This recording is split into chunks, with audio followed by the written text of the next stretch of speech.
يعلمكم الله والله بكل شيء عليم. لا إله إلا الله واستجب لنا. لا إله إلا الله حتى تخرج روحنا. وبالحق أنزلنا وبالحق نزل.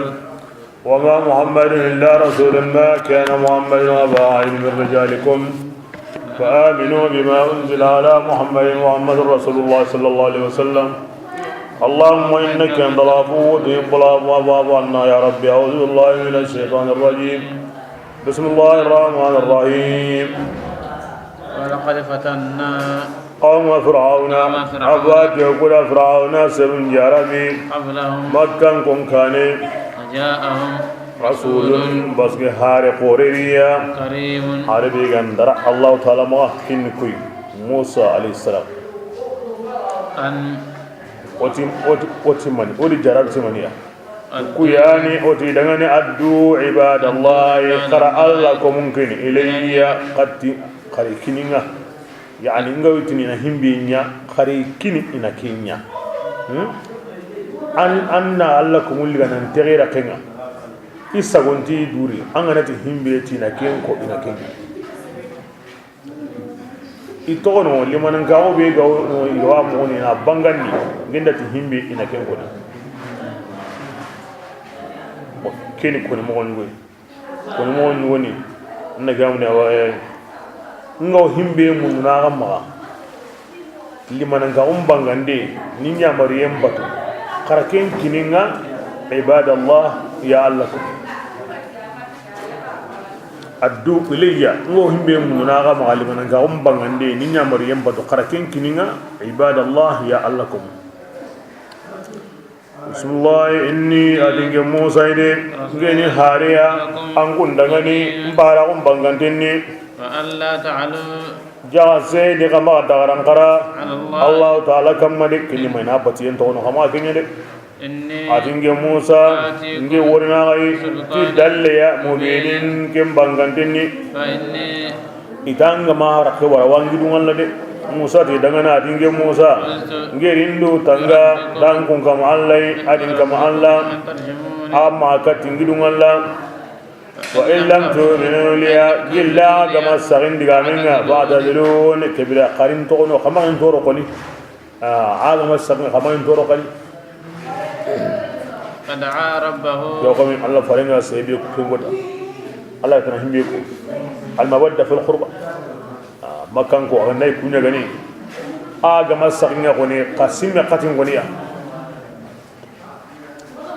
بسم الله فدعا ربه موسى دي كمان كري ان هؤلاء عديم الله عديم كدان غسروا قوم كون سروا يا بنو يمنا الا كبان ني Allah kati Musa dangani angken nang muhundre tin komunga o uronni anna to ankunga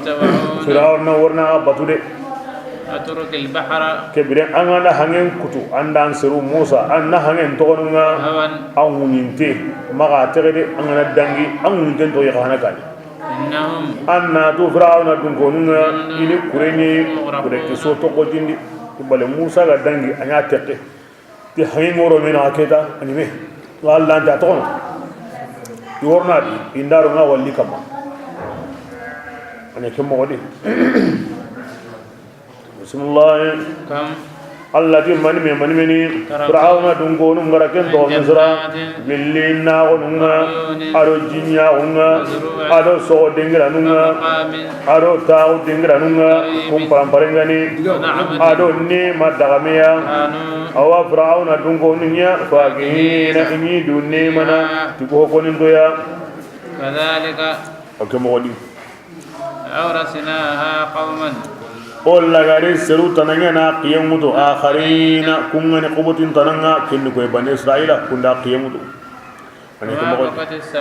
alla tikamu mawu alaihim fir'auna dungonum palakinda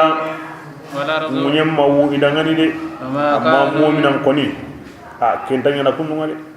wama kanu ati fir'auna dungonum manya nanti iwi tangini de kasigi hina on sagero kanundi ono mo gonsurondi lakin wajun ni ko men nan kanu Allah ide Allah gana to walli gana wakati be ndu ngura na lintadi de kentadi balle sida sugo no taw dingra no ngi ma kebitunu ni ma yidu la lunguno akamu mangude munyemma amma mu'mina siren ko ni gana diga kamunga ngunu munyenga ngunu munyendi anga sakan no kusukama nandiga batiranga Allah hin koniranga salliranga kenso ngunu tanmate kota angolle ngani segene no kobe kamundi kenga ngunu a hulani golle marde a fatiha awa ngunu tanmate kota ho wanyang khairnya dingre munyendi aswa ngunu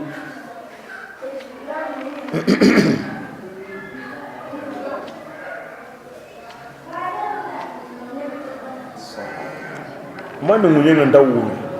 bas Allah ko musire aran munyen paga kurunguri gara sujudira man ni kamun ndawu aswa Allah kon kanne Allah hin kon kanne amman kanini kamundi ko tullem man kayengo mo be mungen no kon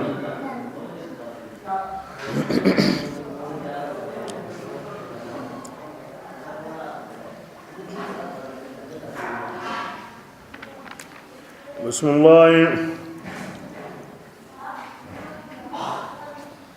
ولقد نجينا بني إسرائيل أجو الله يقول سأل منكسني من العذاب اللي ينقضينا كنا اللغن تاخد دنيا من فرعون ووا كنا يجلي يبقى فرعون نما وسكيني تورنو هو غني ينقن تنقولي هنقنقولي كينقولي يعني كنا الله تقولي كسني كنا يرين يكون كلي هاتي فرعون كان فرعون يا اللي ورغين يا أنا دارنغا يموا ولقد اخترناهم أبادي أقول سأل من يسوعني كبا أتواعنا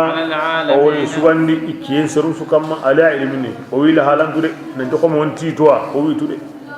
بوني بيجا ويدي قلبان تاعو بيجا ويدي قنبران قطاعو بيجا ويدي أوي تودي نغا إيرو هم بيجا ميني كيدي ودي حسوكما بسم الله أقول أسأل رمونكو أو من الآيات جل آية بغبنا ما أدم بي وري بغندين غوكني أو وري بغندين بانغانتني نجوبي نحيم بوغيدا نمان كنيا نكومو كنيا نيلنكاتن كنيا نجين كنيا نتولن جليل إكمندي وهكذا وهكذا بسم الله إن هؤلاء أكود مكان تكون مكانكو سيقولون إن هي كاللبي أو كاللبي هاي تنغرين تاونغ وهالي إن هي تجي كاللمانيا إلا موتتنا الأولى ما كانت أكالي هنهنني كم بالي أكمانيا نانتي أو ونديني يعني كاتو بلغري دونادي كم ورين أكرانتين أكرانتين دونادي كم ورين أو وندي كيكاني غمي الله فارما نانتو كنا بوغو يري ورني قري كيلو ني نخمو وما نحن بمشرف وانت وني نخري او كرانتني تهانا او غسارنا لدنار او وندي الله ودوكي انغو وان اني ماندي انوار جنة دي انغو تامبي ني انغو جانا كاتيني نانتو كنا كرا او غلي قري تكنت كيني مكان كون إدغام متنامي وهمن نيامن سرنون غلان بسم الله كبرين أنكون نلي بيا آبائنا تو هابني أنكون غندني تونتو يا يكون الصحابة ندا توندا كلكي أو بسوا من دي هابل يا دي كسمة أو خريط يا بسم الله الله تيدعني كبرين يلي يكون مكان قام بسوا ما توبا يسرون يام بسوا يلي يكون يام بسوا ما يم يام بسوا يم بينو غري توبا يكاني oda yadan den so halagire kebrenga aywa nasa bunya yadan donga kanu inya kafirin inya junubu yemma kebrenga halakin to be kunyi mega witu manni halaki isubara saka wuni ndeke ay kebla kenni dallenga isubara saka kenni bo kebrenga imotu baitu alhimyari ina tarati abu karbi atwani man asad madina konni du dambini kata akini awanno ko be gawono tare be gono ti hayra akina non taga aw kufatin to yendi ira ke jamane di aw gilatu ngonyo aw samra kandi ma irin jamane qasendi bqoru ngani aya non qataga aw gilli arwa aqoro yenga aw wati ara hammitu alkaba kurni na madina kara ila kara nandi annabi nyime no worni atonto ahmadu ken worni bagam bagana awra madina aywa kebrenga ken sabuda sa aywa ara madina tono ara alkaba heto hata tira menga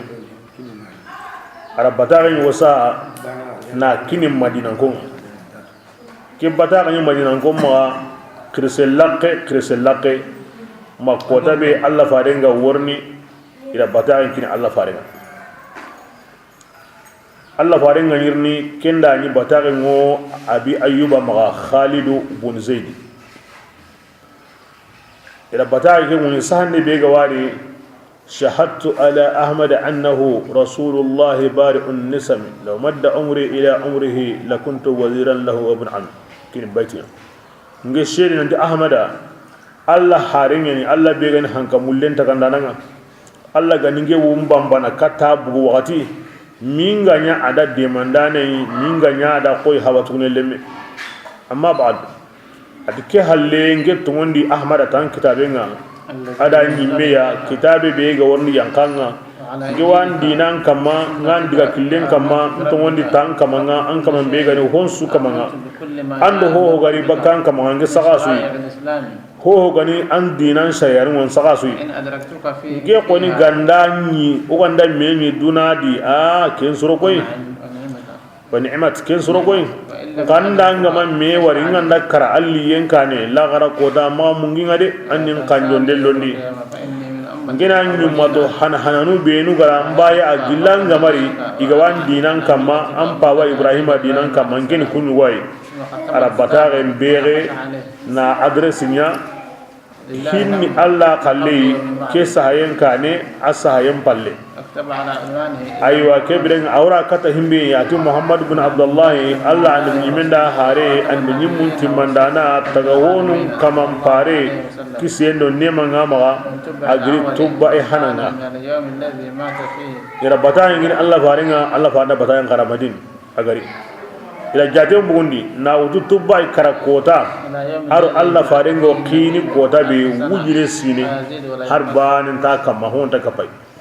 owi serenta somini duro madin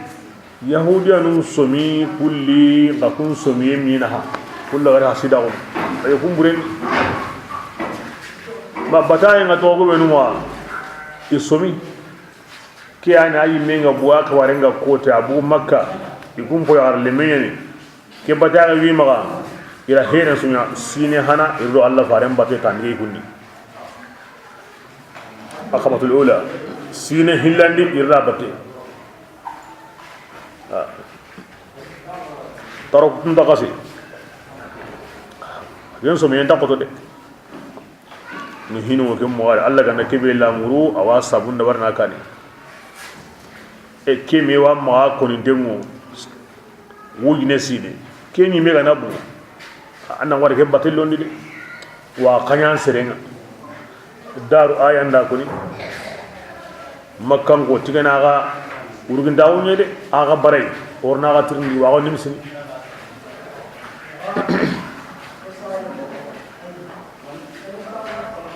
mo jenan ko isga Allah da رضي الله عنه وعنا به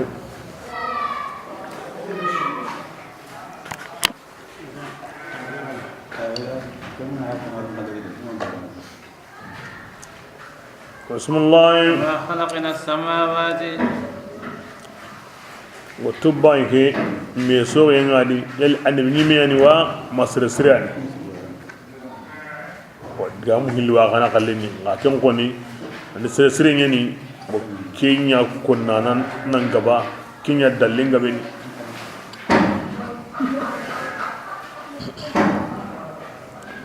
bismillah Allah di oguma tagandi kamunga o ma tagandi munyenga o ma hontaga kenga kamundo munyen nagandi لاعبين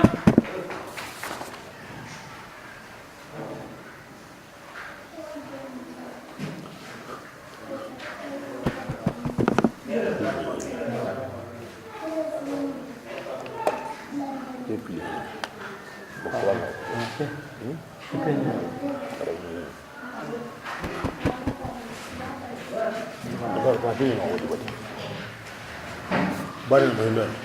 Pilih ke barin muhimman. Hah? Pilih. Pilih muhimman. Pilih muhimman. Kau ada mana? Kita kan apa? Kau nggak jadi pilih. Pilih yang ada. Pilih yang mana? Pilih kita dulu.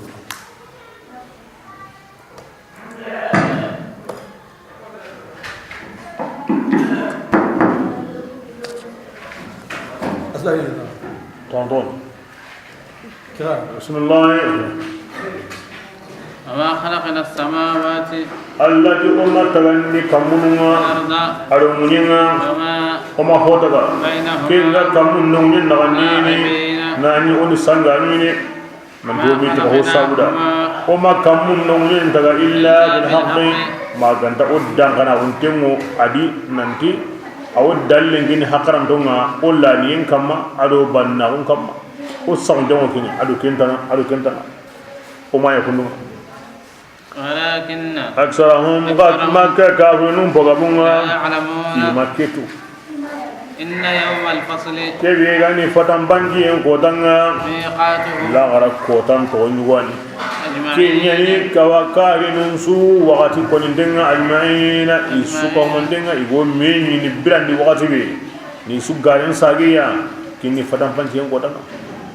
بسم الله يوم البدن بانجين غودان ني غوداي لا يغني مولا ادي ايوا مارن تيندي كندا نيونتونيني عن مولا بكا مارن تيندما هربانيا ولا هم المولى اني امبانا قتي غادو مينغا من يما غادو مينغا دونان بين كما غادو مينغا كسن مولا ولا هم ادي ايوا هين كما نميا ينصرون يغراو يهيمون دي منادي إلا من ما غند مولى بين رحم الله الله غركم بنا وكن موالاة المؤمنين بعضهم بعضا المؤمنون أولياء بعضهم أولياء بعض كبرنا الولاية بسمي نهي توم من قلنا نهي ميدا نمي قانون نمي درو مار ماغون قتلي والمدينة سابودا كبرنا هم وكنا anda bo hema dinan sabura ga darbana sunna Allah mallagara ko tammi na hambala ko hina magara ko nan ka hay don taro mumna nunga ntado islamin nunga Allah ganda ko no qusu qur'ana di nandi me na hayin tallagara awa ko ni nan tokai ntado islamin no me na ngade ntado hina anda len mundo saran kallen kata na minjam kallen kata na media mandan kallen kata awa kona suina to kay ntado islami ngade kumo kanyo ni medi bismillah innahu wallahu ta'ala atigi ayani kafirin nindananga ayani mu'minun binandananga شجرة الزقوم النار الزقوم يتنga طعام الأثيم كينيني جنوب يمكي يغندنga كيني كوي ayanga ko di Abu Jahali ado ho kani anme kahira undi Allah ya al-azim junu yem ajunu bunga bibi bismillah kalmuhli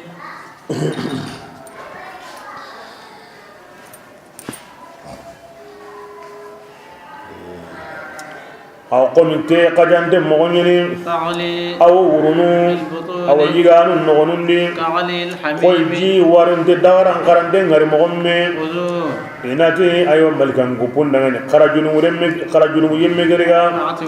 ana talintali katta jahim yimben naganenga kempalle subbu agan gujindi ayon kolan kamundi gilli jintay nyangan katayenga أو تقولي أنت كي حتى اللي ما عمري أنت قالوا ken kempanken da dina yusabbu min fawqi ru'usihim alhamim to jinta en jownu iyon kolandi wa kebrenga ken kempanken da kin ina ta da ken pakatinga zok angen na yangan kata entemu jangka angen abu jale angen digi anyani aywa sere korenga anyani sere darenga anyani nindarenga amba kenya ko dai ngati Allah sallallahu alaihi wasallam atim muhammadu angen tatu ma baina labataiha a'azzu wa akrama minni makka gidi ko hililo mena serenta yere himbe gan daringe himbe gan koringe angen tekentu berake ayanga yanka tabbat aba yada abu lahab wa tabba adi muhammadu kiyo ko nigera makka gidi guro mena ya de serenta yere himbe gan koringe antan diamburen sire de ke digame sauntenga akanenu Allah ya gara ko qur'ana di ke digame sagana tarundi na to awon lo on taron kan pansudi ari gan temu asitin temu na talintali na wara imbin na ngani ko na jinta injo ayon kolandi diwa ko na da kem pagati aywa innaka antal azizul karim Allah on taron minna andon taron minna سيغنديا كذا الله القرآن دي أنغني درن تاو منو فإن العزة لله جميعا بما درن تاو لا درن تاو منو أن الله ما الله سغنيا أوان درن دونا دي لون هلون دان دان أوان درن الله لون دان دان يبلغ سيدي كين دورامو أنغرا هو منو إكمان تناما ango himbe mundunu himbe ma anta ke ma jangana kinan ra kallan ka onu daran tawo Allah ho amunda ma ta sagonya yin an na sagonya ba ne awanya nan da ba diga mure sire an ra diga mure su ko Allah dun konunda Allah kananunda Allah gara mi ra sagan tarundi بسم الله إن هذا نجي أغرنجي ينغن قتيبي أغوان اللي كيني هو نيي أغني أيوة أغني سكنا كيني أهاجي أنا غمر إن المتقين كين قرآن الله دنا أغن نبنو نندانا كو ناق مغون كو أدغان قبرين كو نام الله على برين كو أنا كو مسؤول غاكوني سيريني مي أنا دائما أمو ميجومي أني مناني مكانتي نلو تنقينا دي أيوة الله كنا نهمل وكان الله ينهي لك بتقول في مكان يكون قوتا ودنجراني كن دون تنغاقون تني في جنات أيوة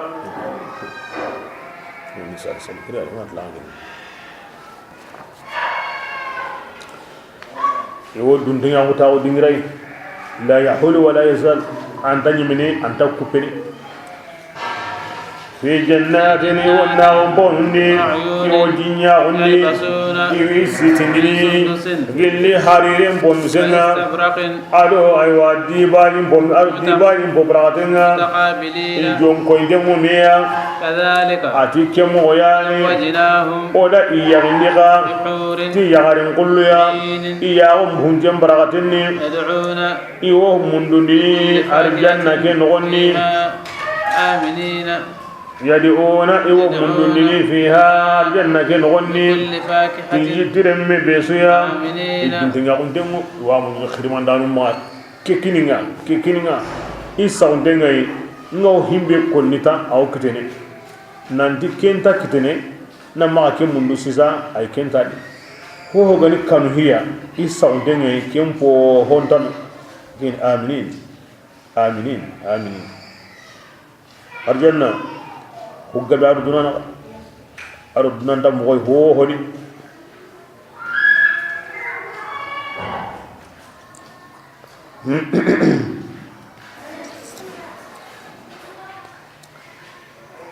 nanti kenta kitine sisa kentan ndugu wucinne kentan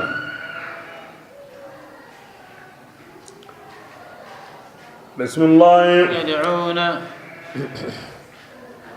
لا يذوقون إن تتمني فيها الجنة الموت كلنا إلا الموت أمة كلبي الأولى كلبي قدنجي هم بيجري بقولنا دي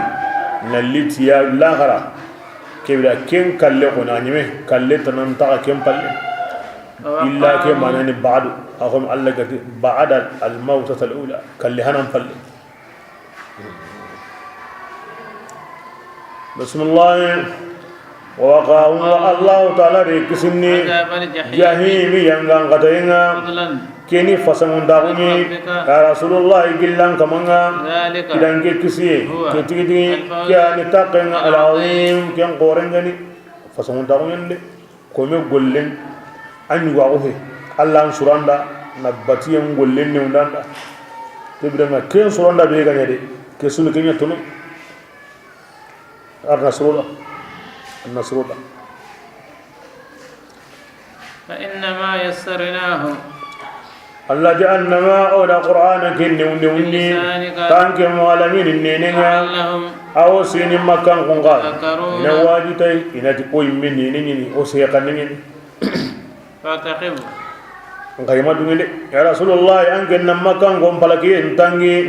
يقانا يوان قهلكي انتانجي هاي موبا سيسا مي هاي نيني كم مكان تلقارني كيني من ديني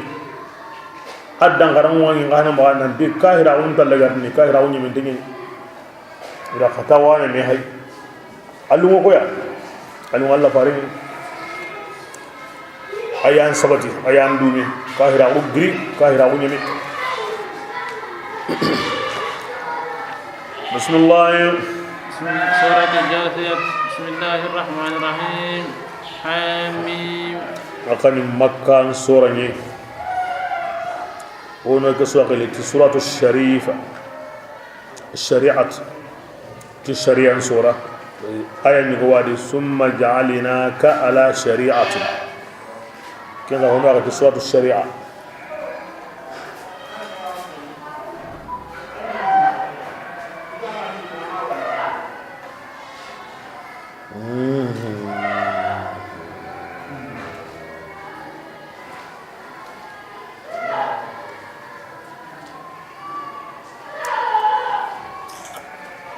آية نقوادي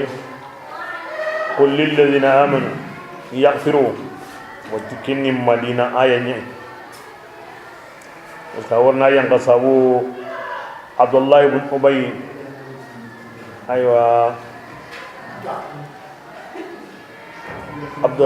أرسلنا عمر بن الخطاب أران ليبو نالا فارين ليبو عمر بن الخطاب تيواكلي آية نيانقا أنكم بينغني مؤمنون كراكو تغنو فيا هيما خريهاي تغنو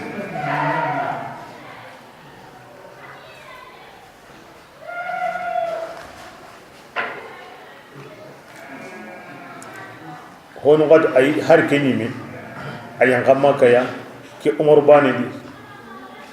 كاهرين وانا كأسلام وهلي أتواكلي التي أنا تغنو وجه قاعدة أن تكبني أيبان إن اللي مكة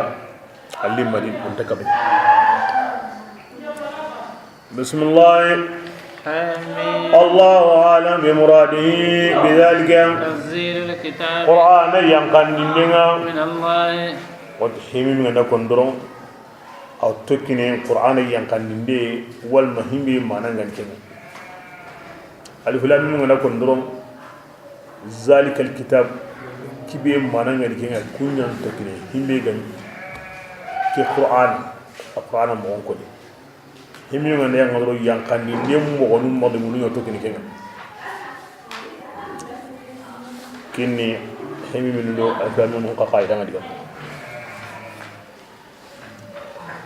bismillah qur'an yang kandi ndenga min allah agri allah taala yayi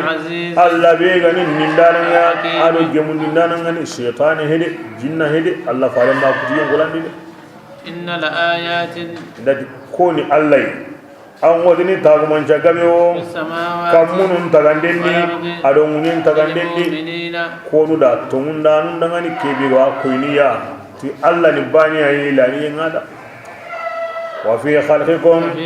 an kunyimme tagamo nyimme an na kempai an utumani nyei hori jonginte kien konturu adamarenne anga sare mogobe am pay mogobe lengi an watu himbe gara kinya bani ani de lani ngada bismillah wama adik kai wo honka tagandenni himbe ni ga sanke ni munyenni gilli taga honni inonen su anganda nyaawe muyina munyen pay asaka hongor tenga benya kam ya ngo himbe walli aru ya ga duro ngada kebe walli kona kesu taga kona kesu kunu kona kesu warjaga itage kammo hakarante ango tagandana tuna bani ani angala ni tuna ayatun ati koni aywa tagmon jagawiya ngasiru dangani yo kenu na kunga dankana wono nanti kebe garanya andan kari arawa mundi ngamma kango ango makka hutunda nu hina ama ko dankana yo mun اختلاف الليل كيف قال وورون سوغيني ادو كي كورني وورو كي انتبانا وما كاي جدهني الله غنكن ينقني بكا كمني جلي ورجغن نونسيا كمن دي تنا اسنا اسبو كمني الله يغرا مني ngarini tike ngarjaya munyi gaba halle tikallenga kay higga be hanko yilla mogonni ana muro ana taw ana kayo ana kawa ana bugando hangite naga kimbakan naga sahilin naga wakati kenan naga ndato ko mo ban asudi golle asudi naha ayatun woni tar mun jaga wiya seru dangani ya kelo na kungo hakran tinga tunu kindanya na tiduinde kila kinyandana banian kinyandana lani ngada angan tawroni ango kiyindi ke binenni ke kullen wakati su uranali kuma do sikina nandi ona herinya uron bikere uron kontorom bakien kontorni amanya hina bismillah adike oai gara kube no konke akam mun tagande nyen taga honun tagande urondo kiye warjau hanku atiku hay alla tagu muntunye imbe ga ko ni ta bani ani lani ngada ya rasulullah wa qisan qarana ange malani kama ditunga bi ayi hadithin yalli tikan digame banini allah taala digame balle adu kan aya banini allah ayanum balle yu'minuna makkan gongo to wonni tikin tirindini bi maana takhir allah tim balle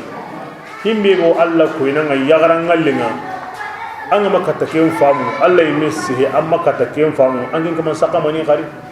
an saka mani khari man halle amma ka hutuguni yomu amma ka hutwaruna amma ka hakran to kibrenga maya na taninga de lamma kan gona na taninga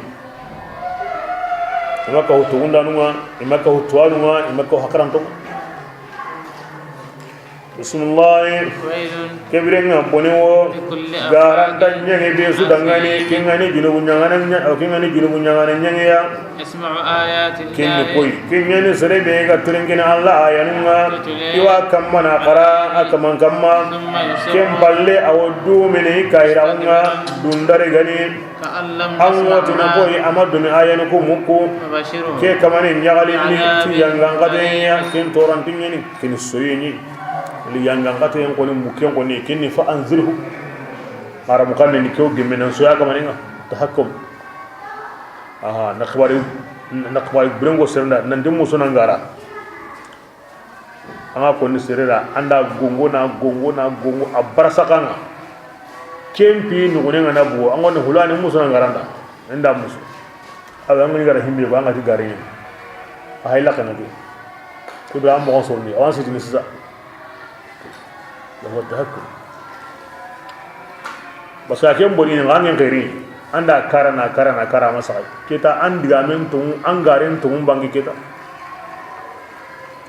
kin tahakkum ni kia lire kia ansirire dina fa anzirhu ya bas Allah ta ayan nisiza Allah ayanun gama antunguni Allah sayen gama antunguni an yin tunguni timani harsa Allah da kuna keso halle tasirru kibra ken kamani fabashirhu bismillah wa idha alima ke kaman allati shay'an hunniya min ayatina illo qur'ana ayanunga ana o ayatun degetigi hudwan awangin boya atiku garanto yangan qatemi dangani amuhi kengani londa dungeya min wara'ihim jahannam adi jahannam wa ikanine fala yughni anhum ma honta nayne baka imadini igara kengolli gillillemmi ado nabri shay'an harbane fala ma ado honta nayne imadini awliya ittakhadhu min dunillahi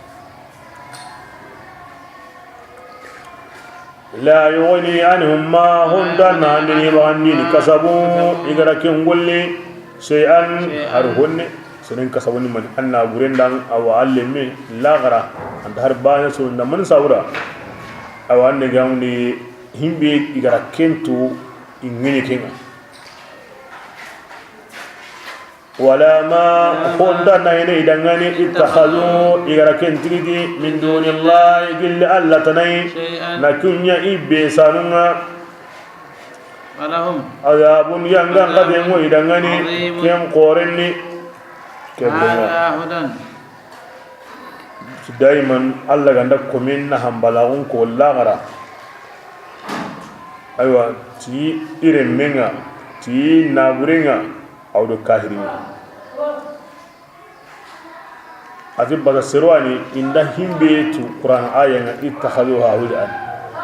الهزو بآيات الله من أبواب الكفر نغنيت الله آيانوما كاهرا واللقين واني تبا سرقا نكرا كين كما كبرا كين كما أني كاهرين لا غرا اللي من دانها أنا برن دانها اللي مكينا سلام يو أنا كاهر يو عندنا سمبه عندي كاهر ما لا عندنا بسم الله هذا أدجى قرآن كني كنديني يمو بينو كبرو كونغا كافرا تي كما ينونا يانغان قتي وكندغني أيوة مريجين جلي يانغان قتي إنوني أليمين كن تورانتني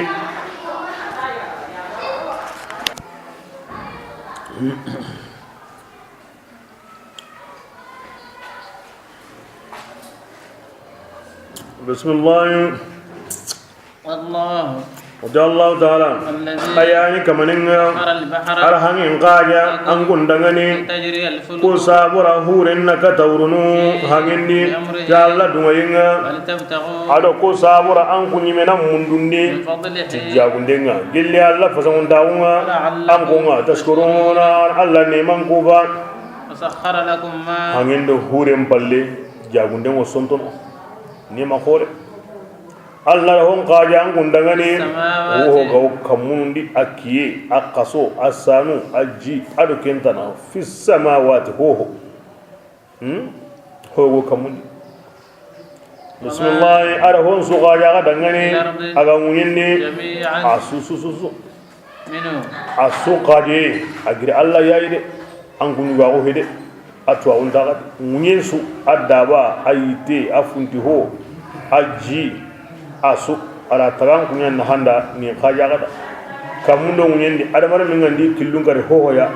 yo hadamar ma gon hamba kadi malla gara nunda inna la ayatin adika bigayo saru dangani fi zalika ku kombonuri li qaumin saru dangani yatafakkaruna kungo tagasuni natun annatun adamar ni Allah randaru يا رسول الله إن ندي أمواتني يمندعني كونغا توني تينيامبي يمندعني أو يمندعني أو كون للذين إن يمبي يمندعني كون يموغان تكنا الله تعالى قوتنا يعني الله قوتنا مني لا غير قوتا قبر النغو قوتارين تو بينغو كان قوتا غني سلمي كنت كان نكموري سلام نكيا هيما karago ya kun tere baki hubrenga kamari tugati hubrenga or komu alla ni walla usrinya daima islam khayyahe kahirinu ma ken oy meduru ga ken kebe garawa wa hamza kari kahirin ni akota na kota alla timin alla farinda aga ti tambon to na tanyere di ati ai tambo tuge ngona nganda sorno halle bane ganga na ya hay me kenya sireni nan ya hay koda ken kamane kahirin yo ya ha ma kenya sireni alla farinda himbe sirenga ne ke dabar كم بدي خرج الله فارن ده هاي غير هربان دي عمل دي كده كل الذين آمنوا يغفر لنا لا يرجون الأيام الله عاد تاقت وندي كين دي قياهي هاري كاهرين ما يا هاي سرني ده كاهرين سرني ده الله تونيا هاي كاهرين ما كين دي أوي مدورون كين دي كان ده يا هني أنكن تام مونغنو جوكوبري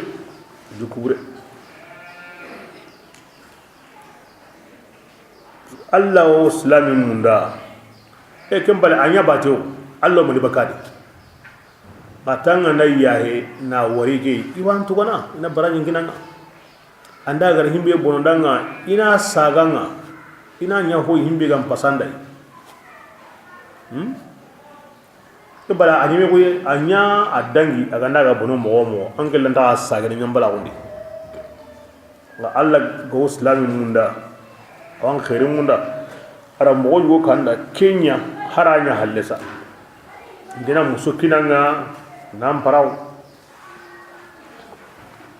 Allah gar kado be kina ke maka saga ndi Allah hoy wo kina nga sa khairinga angana barakinga ko mangara Allah ku yen saga ndi angata antakendi ange una ambuti gana me anda andi mina kyana me an kata anta bontu kana mamma kata to kana ime bo akolinga ndangi sade bismillah li yajzi ya qauman an kunna yahima alla imme gara sarutuga ti honga iganya igo kengollini kam sonto alla ma ndam songina alla kena lakan baga koy man ati yemmembe kenga golle mbosrenga a golle imme dangani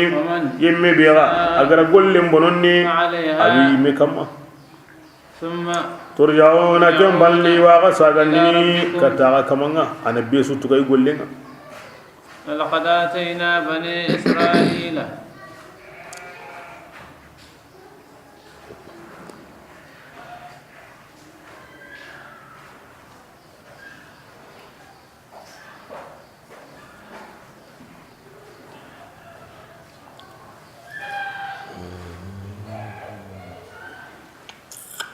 badi ogu tunganda Israila re mungu tawreta kitabinga ado kiten kitabinga ado annabi nyimmaunga oda iwarjaga dilli halal sennunga ori hasanunni i jamana limun suka manten kamma odi ko bayyinatin dalli bangandoya dilli hinunga halalin qur'andida haramin qur'andida na Quran dida nandi Allah faaren wurni atogonni ke ama atogonni ke aw sare ne ken noko aw himol lagar ne ken noko wa atainahum bi bayyinatin min al-amri wara hins Quran dida kiyon Quran da sabuni ila Madina haga bismillah wa atainahum odi kum بينات فما اختلفوا عدي إمام ميسوغ الله فارن قيني بعد ما غنته نهالي تواهم غرية الله فارن لينا في سغي إدومين غنيني حسيده الله فارن دا أغريقا أقرأيدا ننتكياني يمكي أري حلياني ينبالي تاون دمونا دقو سجم دنغاري ننتاون يانا هراس كنتيدي aganya wakati bani sa igani me sori honuta yani honuta he nga abangande mo de minu ko ta he Allah timani baghyan hasida ko bane bal akure suda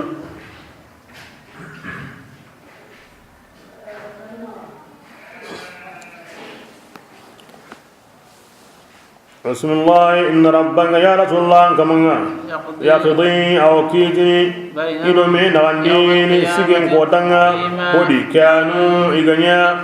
إغاو أيوا تونتون سوري أو كني ثم جعلناك كمبل كم كوتا أتي عبد الله بن سلام أتوندي hotiti ira tirni hoygoni ara alla farintini hoygoni te alla farengana ijabi kenga serentato anmini mehalle o tiwo to woni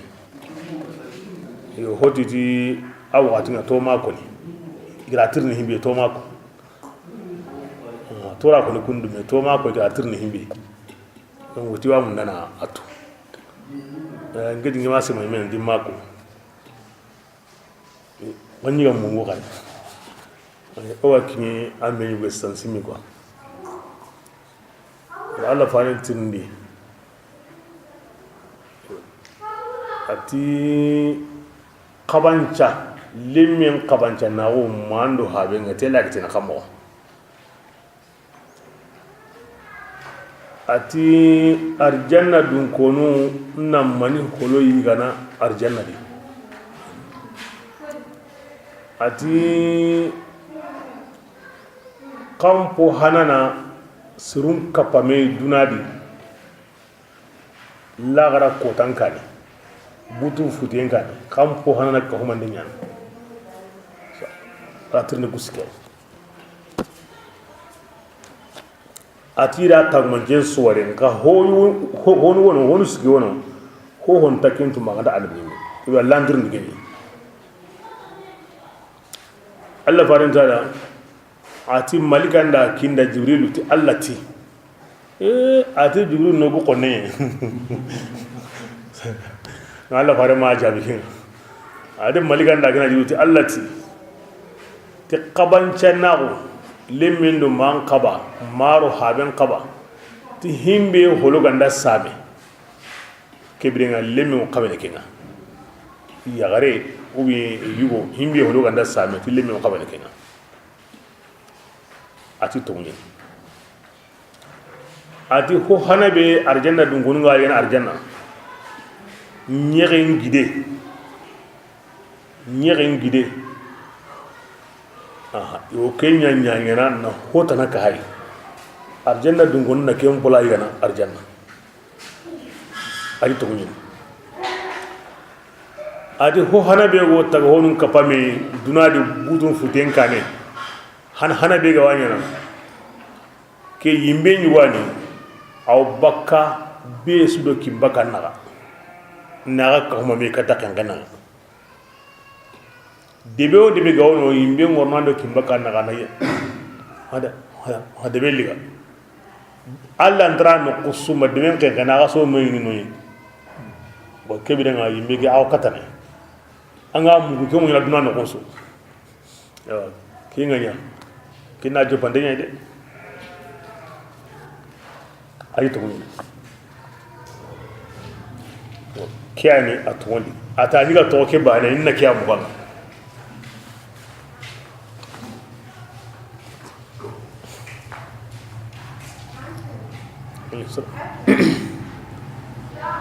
en Allah gati wa atainahum bayyinatin min al-amr asu wala ngalandeni da asu qur'an asu pandemi da ngamani sawre bara Allah yimeti baghyan ke sanda serema hasida ko ambe kalana nasimak mani am inshallah tarawali usiken بسم الله ثم جعلناك أتكم بل يا رسول الله أرانكينيا على شريعة أنو كل غوري مغني أو كل هنونا ورا بانغان دي كودا أيوة أنكا أو هي إلام بسيطة كبيرة ورا هين سوكا همانتين كل غوري كنا كنا دينام بي فاتبعها يا رسول الله كن كل قرآن كن بتو فلا تتبع لا سير ما بتي يمون يقول لنا كن أنت تينين إنهم أن تكون سمدو لا يغنوا لا يعينوا شيئا إن تهربان ينتظر أنك بكانك مالمينيا أو أقل الله ينكا قتينا فإن الظالمين أن تتيوندانكو أو رمانيا كاهرنكو أتي كاهرنكو يقولون أولياء بعض إيغو يا هنكمن النميا الله تعالى ولي المتقين أكيني الله كنانو هنكمننا كبرين أنا هاي hinkamanu abun pille banu pinkamanu ni allah ku hinkamanu ni meya bonon ni dano kibra hinga o himbe kamamma wana kentu هذا ati ke qur'ana keni do qur'an nenye awasirun dangani ina awane awi ngare ni kitunga ni warindi hinu mogonga ni sondo mun qur'an di wa hudan ke sondo mi awage qur'an ni kanda inye ado hinne yani seru dangani yo kenuna kungo dankana on oti hinga ta sorno himbe halle alla la dangani qur'an ke awa jonko ni alla farsenga oda shari'an kinanga abatu ma yemmun no gillu mum batu kungantatu irantare harbane suranda ina media mana garine kamma Allah kumu kungi kinni Allah da Allah faran kon tare hotana batu ay ko muradu ma yumbatun Allah faran yummatunu to anu benu ga wuri ke digame ya taqi ya saranke Allah hallinya nan tuindi sharia na Allah suranda nan tuindi sharia na Allah faran ki ande bunum do ki faran ki kingeni Allah sharia to anga ima gore to ima tanga to ima koporo to ikhen gi Allah rangar jaake nga tannan to ka kamade ma samun do nyu gillu mum batude anga de kinya ta mai sabuda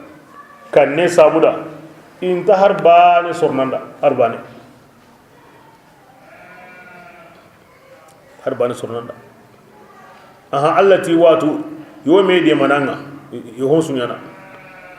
manga da kani kiyayi nam mo gotu yake kutayni ike wande mana alla na komende ma ta honsu ngaran kontro mani bon be suna ande ma alla banin bu ande ma nende amani sorno to kewda ken tuwanu ran sarang ina ka to gerde ta mai ndo kanne ma ngara do samdo ngalle batede himbe galli Allah ratan kinyan kabana nyan kallenga har kin on tali serunda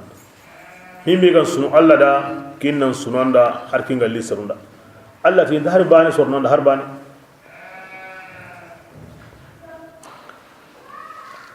bismillah awara yalli yemmunda digiyawa igara golli burun golli ko tendo kafirawo min go ken gollini yalla kun kama nun yagala anna jalahum on ko sagari kunya ko yemmu mogomme kunga tongonni igara golli surun golli sawa nanti sunya bani wala ken khibarenga kana igunna kasimana fasiqul mu'mina kahirin do islami Allah na osunya bane mahyaun ingarinta unna nyabane ado ikara ari karantin na nyabane ina kyasi manawa ginego kesimana ti hombono igo ken kiti burede kira to Allah da ange ma to ada kiya islami ange nya kahiriya aga bira mo wonta bana la gara wonta bana momina aganda ya goddi huye sudi watte sudi kori sudi asondo mella yantenni atumantenni adukini demu Allah kahirin do fasiqin ngandai kete sudi neuye sudi saha sudi khairi sudi la yaban ndanyo kama la yaban ta sondo men kama kiyo qur'an kama hada mushahidun kiyo qur'an kama surubel wo hin kalama on kelu tigi serem wono miliyari ngama har ban dañu nga wate wuri amakete awno ille kare ama lahiya ama yige ama mini ama lahiya islami ngende ayne fasirin yani Allah ko me kenta ango mo su Allah yantin go mo su kini iduna mo nganta bana la gara kono kille makki ke kibra difference mbay bismillah وخلق الله الله تغني كمنونا والأرض أتغني منينا بالحق تتوني دي ورا كموي الله تيمي تغسيسا ما غانتا تتوني كبدا ara koyre tira taga titوني isa undenge hakaranto aw kun kunu ji wila ni tunu tay yibana on tunu tay har sikanta ken bismillah wa ayatu ya kullu nafsin aru ila lagara qotalliti ku sabura ina nyongi be su baraji bima ti honga nyonki ngara kengolle bas ida ko it islami do kahiri batado fasiri a ngarin ta kunta bana ala ngaran ta bana kebirenga duna kalle ya kengo me lagara kalle lagara ko tanya worni lagara ko talli menyeni ne bugu medi ku digara antanya na bani wahum ke zabura taga wonunga inti to nyana de na hobbuam posrenga na ho ka hampo brenga ay kentanya angolle nyawna afaraida ngeti qaren ke bari de makango qaren ke bari man ittakhadha man yemmemme ittakhadha ilahahu agari kamanya inyon hilunga wal magari inyon hilunga ittakhadha hawahu ilahahu agari inyon hilunga ikamanga qaren ke bari de gide be gal linganda yite be gal linganda dambange be gal linganda anda kaja na segu mogo be gal landa anda awa togon sagai togo be gal lunganda anda bati mogo senta yimendi bati mogo be gal lunganda asuni himbe gal lunganda anke ngamanya an pawananya an kismananya an qowananya karen kawari ngadi ke kamani وأضله الله الله لك كمان سانكوني على علم الله واتو يعني أما سانكوناني الله دا سانكون تاغونتو دي الله واسمون تاغونتو الله ناتغات سامبيك يا غلا كما ساري وختم الله يامبيرني اسوندون تارون كما اسبيرني اسوندومن كما انت كاندي مكو انت حقرنا وجعل غشاوة الله يا نقفارينيا أنغلون كما انت كاندي نغلي فمن basa gindai agara ngarani kandeni kebiren ngati yemmembe Allah gara ken kan faman yahdi quraw ke kandana من بعد Allah الله ya hallina samundi ay kandanda nan tay أفلا تذكرون aganta wajinawa kawadi ambati hom baisa an sabon bana ne kai lani me watu kamane gankawo anta stahaqati adzarabani kamane gankawo taga honta stahaqati zarabani taga honta nyana kamane aro kamana honta qaba ti harbani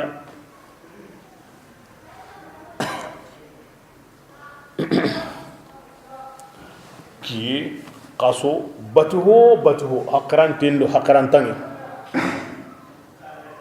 asu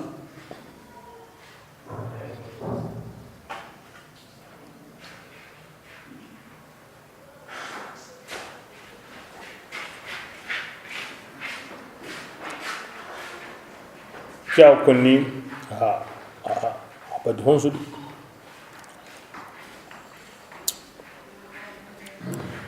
amma Allah ko mosro kun jurande annimu kifaru islaminu kendo batuyen tabana sa togon kum banawa gollu kum banawa himbe nu ga wanyana sir kum banawa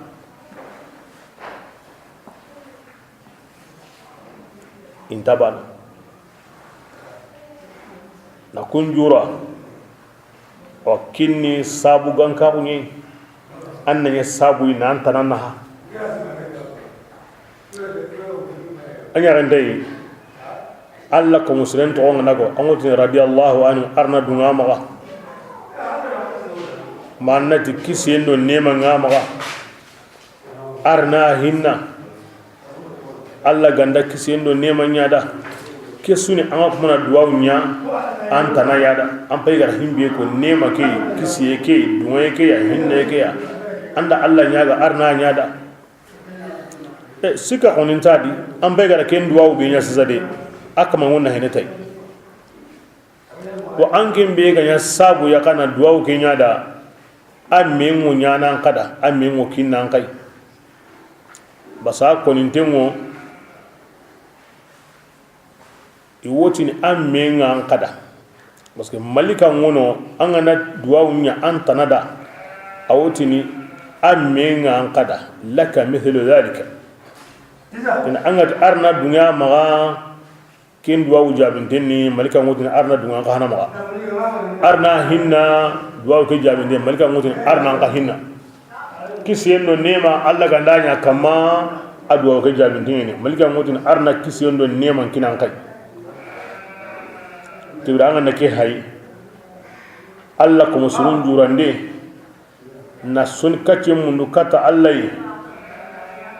a kebrenga kenni alla bati nyuwai serebe ko kenyana agulle ke tigantinya ni alla kananya na kama baska ko nintengo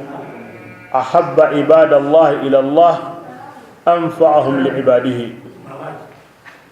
alla gawi komebe munda dini komo kutunga kenyene komebe na hanga qora alla komunda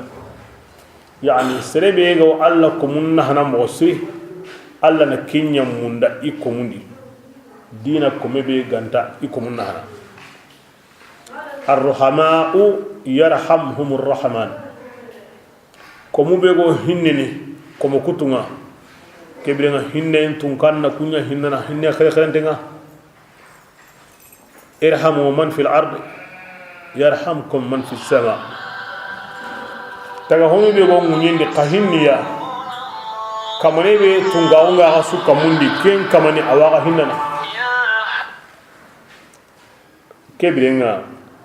na alla ko musru na duwa nyida ni suguta mangan karayime ke an kamana alla ko munya na serebe mamungu hurunga an gaba di kenta mungu ngan donga de to alla ko musulun khabaron ke modi ni na hati duwa nga aw ke modi asabu mbu wanke mbedi ani mekite duron tabakadi kebrenga aya nyugo koni kenya tomui ku kuma nun kamma allati sarubenu musruti gana yasluna ma amara allah bihi an yusala musruti gana sarubenu hon sonni alla gatina himbe soni kinni mani qati allati waqati tapanun tigana alla ko mutigante atake warkendi basa oti qatin bidi o may o hawe bani kempe salama on qatin ono serebe ma mungu aslamin purunga ande banyi mundo qifaru amma mungiya ken kama ni qati sonna ni anda dinan qatin soni kebirenga akama ni mujjatene alla kananya ni basara alla kananun qanu alla kumun alla wa munda basa aw alla kumun nahana alla ratiga basa ala dinan qatin soni onko sunna dun konunna ikamanu ngalli kemo yadi kutaye he janko anaya hillakape kama ataqadahu zawil jahl al murakkab wal aqida al zaiqa kutaye he ti alla ko musrun jurandenga janko anaya hillakape koy aga samunto maga mogobe himbenu samta ngo me kama ado ago suru maga mogobe himbenu hakarla nyenge denga baka sunna dun konum pakarla in alla ko musurun jurandanu ina sobayde sunnan dun konum pakarlandi alla kanunu nyani salama on qat sunnanu nyani wa alla ko musrunyani qasrina maninya nanti honta ko na himbe de kempo wono mo kinyana honta ko ninda kidi kempo ndana kiten kuti alla yimi alla farenda ko na me kusoran sudi makanko iti alla bane he ibda kan banga iti qur'ana iti alla digame awira kende iti muhammadu iti alla hare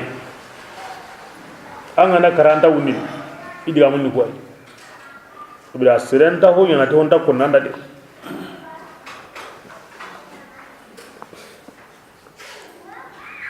bismillah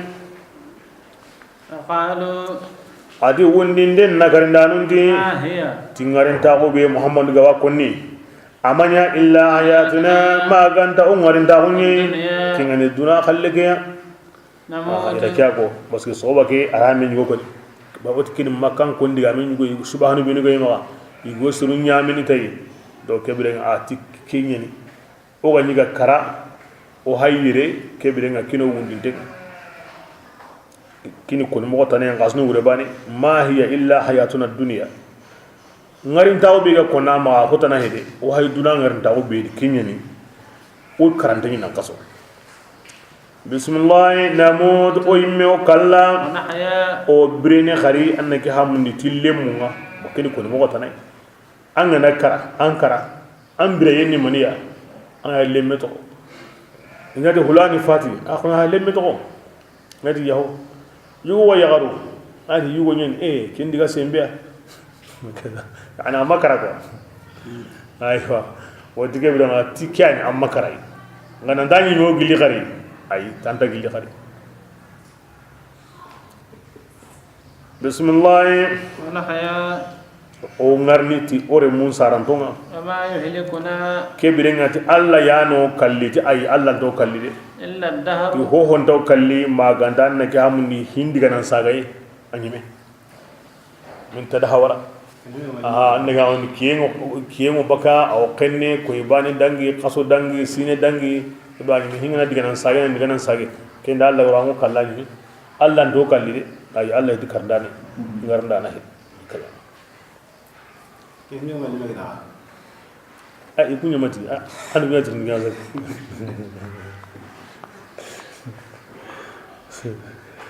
وما من علم كين جاوي يا كو اندي جام كدي تمو يغنا هو غني حقري ما بوندي لينغي دامالي يبدا جو غني كراغني بسم الله الذي توغم يا idangani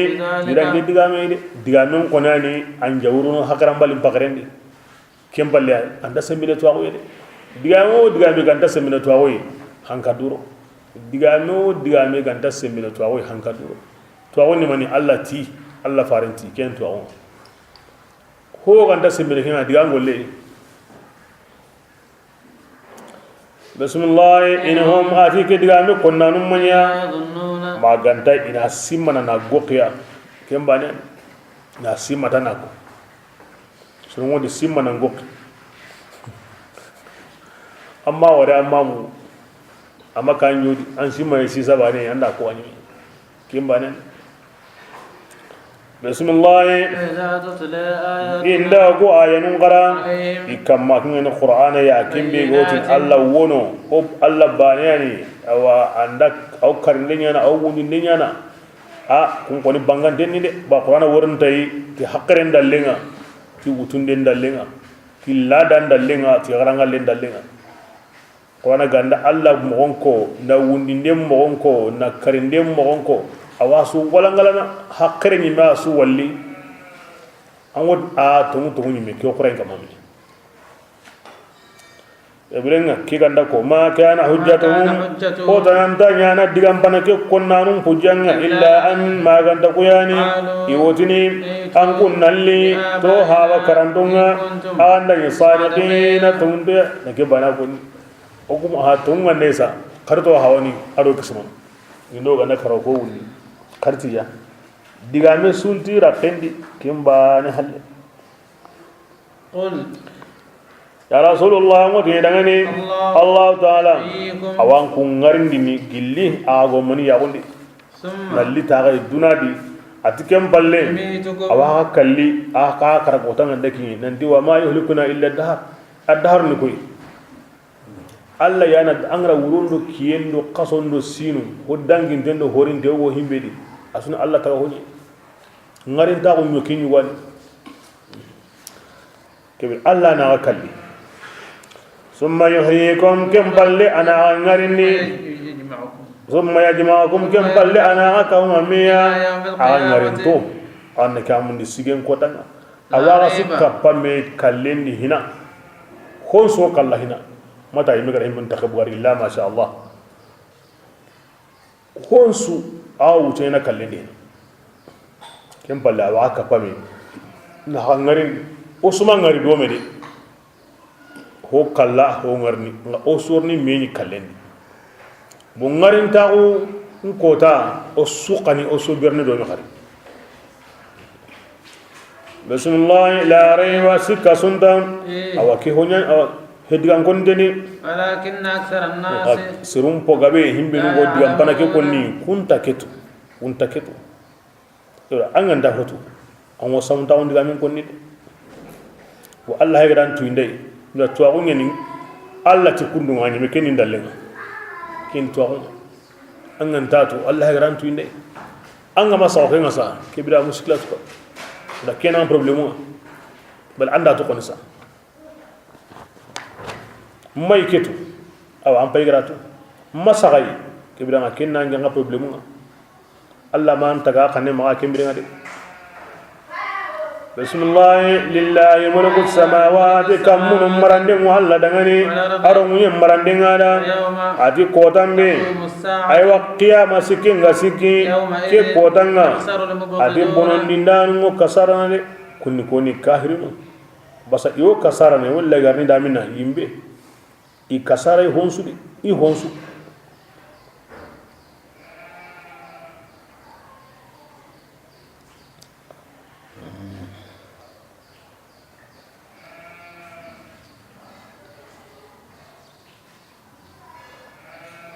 بسم الله فترى كل أمة يا رسول الله أمو جاود دينا جمع بيسودونجي نغلي جاثية أسنيا تساني كل أمة نكهما ميا أنغاني دينا جمع تدعى إنا بيسوغري إلى كتا كتابها يقول لين كتابنا اليوم لا كودا كين الليري باني لكن الليري باني أو جمع دونا سينو تمياي kenyani wo hogani mo bane kun su ka mo demo me it sunte mo kurungon kama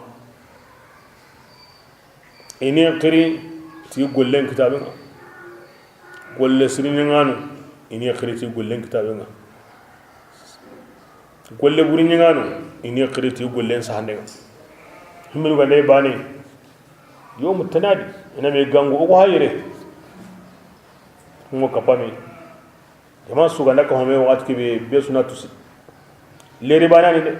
inna yawman inda allah ka alfatin ma ta'dun allah ko tabani lagara ma allah ko tabani ana ko be oku gine sinya ke leri bani ana ko sunu tamme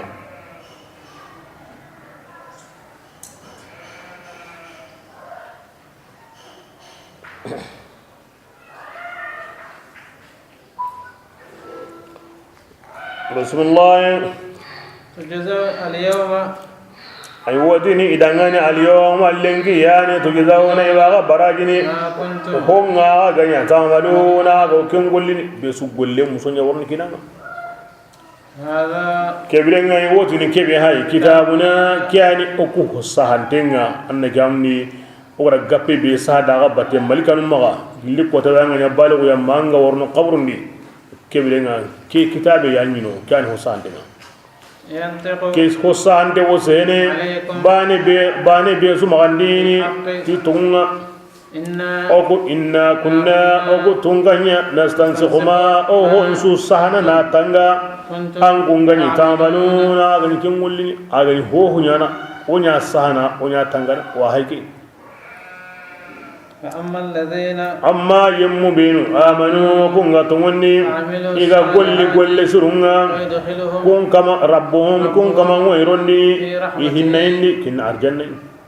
ذلك أتيك أرجنة كتيدي كياني تقنع الأمورين كم بانغانتينغاني فأما إذا الذين كونغا بكا جماندي كون أرجنة أما يمبين وكفروا كونغا كافرا وجماكني أفلم تكن الله تنكunda yallinge ayanu maniwa igani qarana amani فاستكبروا an kunda gadu qoronni an kunya seruya mujrimina aya jinu yamude kibran yi waratini hina yalli ayanu mai konnan kunda ti kiyo yana kundu lagara an kunda gadu qorondiya ira himbe ko agara ayum da ama kinya maryam bat kibrenga aganya kahirinu de aya jinu yamude بسم الله إذا قيل الله وتن إن داتي أن كنا دونادي إن وعد الله ننتي الله نينا تونيني والساعة إن داتي قيامة ساعة تونيني تسكى منيا أجسيني قلتم أن كنا تندونادي نا ندري أو كنت توني مساء إمي قيامة ساعة إن ظن أو كنت هو جيني إلا ورنا ما كنت غاري هكذا كاني كيا كوني inda kagara lagara kota ngorni sikki ngorni wundinde ngorni lagara kota oku wanta kin okunta simmana maganta garini oku simmana ta akada simmana kwa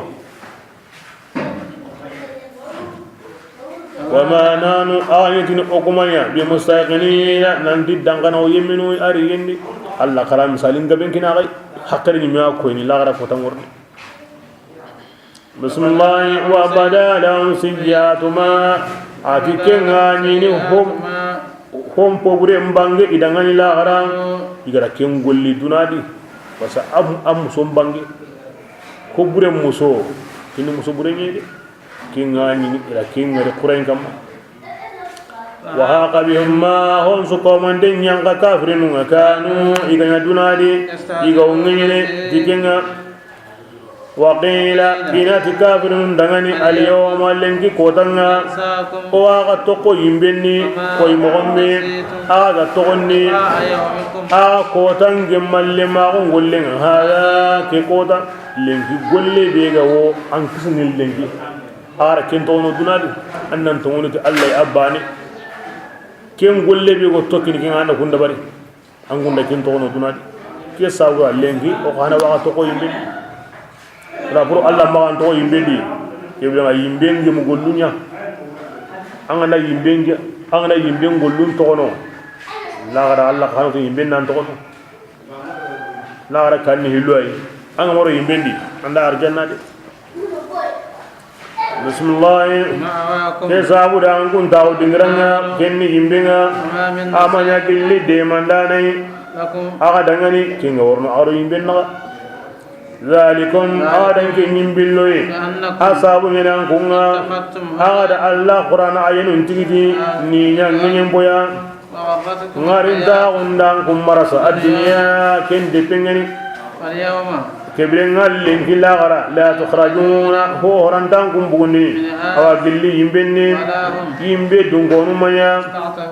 جوان نكامن الساقين يمم دونو جنقاني نها ولا يمانيا يمي خي غو ساقين jango batini na ta ke mo di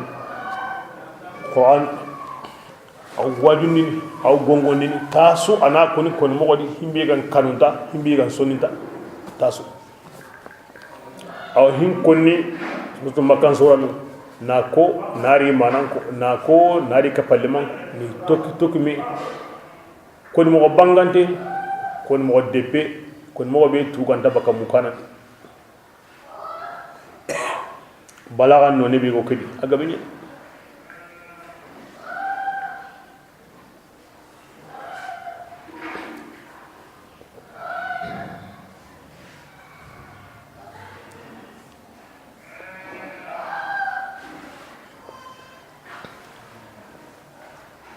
awtini watibi gari kita اتخاذ آيات الله زاء وتغرير الحياة الدنيا خلاص إما آية اللي قال لقي الله تين فون سبحانه ما aro ngarim ta ko marasay ko ilani wote da kome islam Allah ti goni anyame kinan kan bangade ma ken wa ude angana ken wa himbi ga ko kahir no kurasi za ayra no khir nan kamade ngarin tawo ma siga nan ne gede andar ni hokta dunadi himbi ga mpungu nabila sulaiman khallen aga mpungu nabila dawuda khallen harbani nka kunduna mado yido lagran hade ibda ngana hokta dunadi ma siga lando alla binna hade kempalle anga heten kutuno baka duwi lagara anga wuyi nyana anim sunyana lagara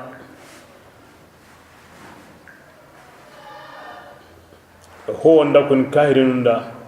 ayran gambe wo khairu islam fasiqun kama ni kunta kebe ga wari kenni ke ana mutu allah ti islami ibda allah ti ma harti kendi de ngarin ta ulwan an mo an kete mo islami ma siga lando allah na de bismillah alillahi alhamdu adi tigay mo allah da ahayra lahidun timmandi na tugunda nullu arjanna di ay wanna kubanu kaddigandi no kubedo kingan kaba ingani yimbe alhamdulillah bismillah rabbis samawat ayani kamun kamanga arungin kamanyene rabbil alamin ayani tagawonsu kamanten kamanga alahu alkibriyau dundara allah ya dangani ala kamundi wa mago ngindi wa wa huwa rabbuka badilun yani nukunu kusikisu aronyana na'atun qayl aw allah lafz kida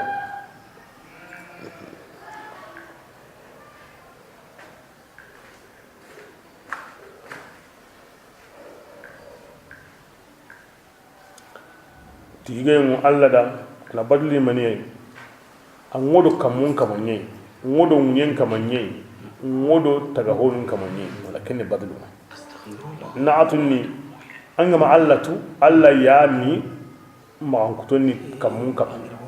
aya ma ankutoni munyen kama aya ma ankutoni tagahon kama karana su kisa suka monde aso jarri sai na'atul majnun majnun na'atul majnun majnun sumban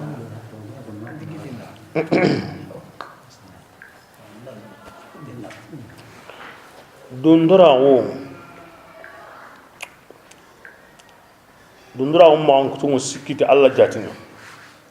nga abba tenyo bangene kamundu nyino tagahon alla ma ankuto ke aw sikiti alla yime jatinga muslim o ma ankutu binu wallahi asudi wuriyadi nagati to awone wajibi alla da donc allah to awon sikki aw jongini ti kita honsu ya kemure taga honsu ajja izindo am halindo anne gamde awajibi allah to awon jongini taga honsu ya yani aw besu mo gonto angon no kono awam mo gonto okumaga aw gemme himbe nyaw allah watu okumaga anta sorno ma himbe ga nyaw allah watu okumaga himbe ran danya naw allah watu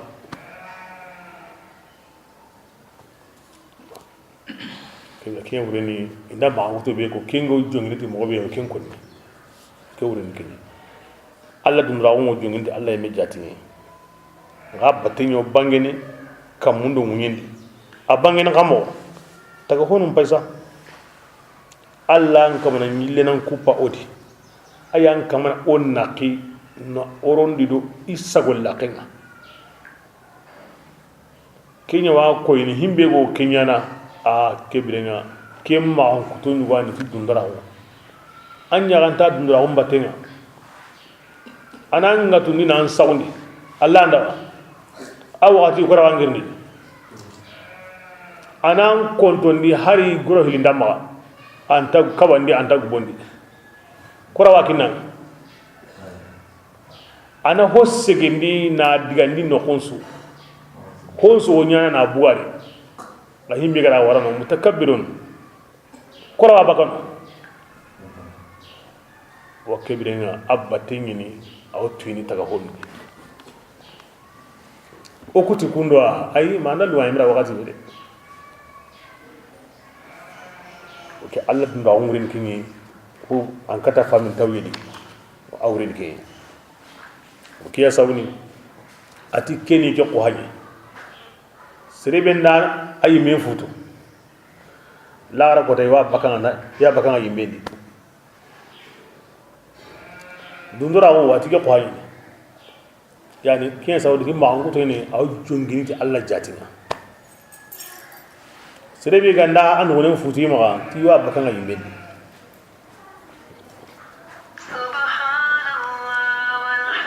bismillah وهو الله تعالى العزيز أيان نندانا الحكيم أيان جم نندانا أو خنسوني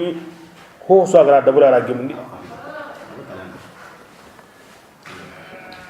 بسم الله الرحمن الرحيم ذكر اللحق في سورة أكان مكان سورة نجوي ما كانت آية دانتن قل رأيتم إن كان من عند الله والما فاصبر كما صبر أولئك من الرسل والما ووصينا الإنسان بوالديه وين سكن دبغادي أسوني مكة عيني بسم الله الرحمن الرحيم مكة عين نقول ليه كين دي غمباري أنا نقول لين قاي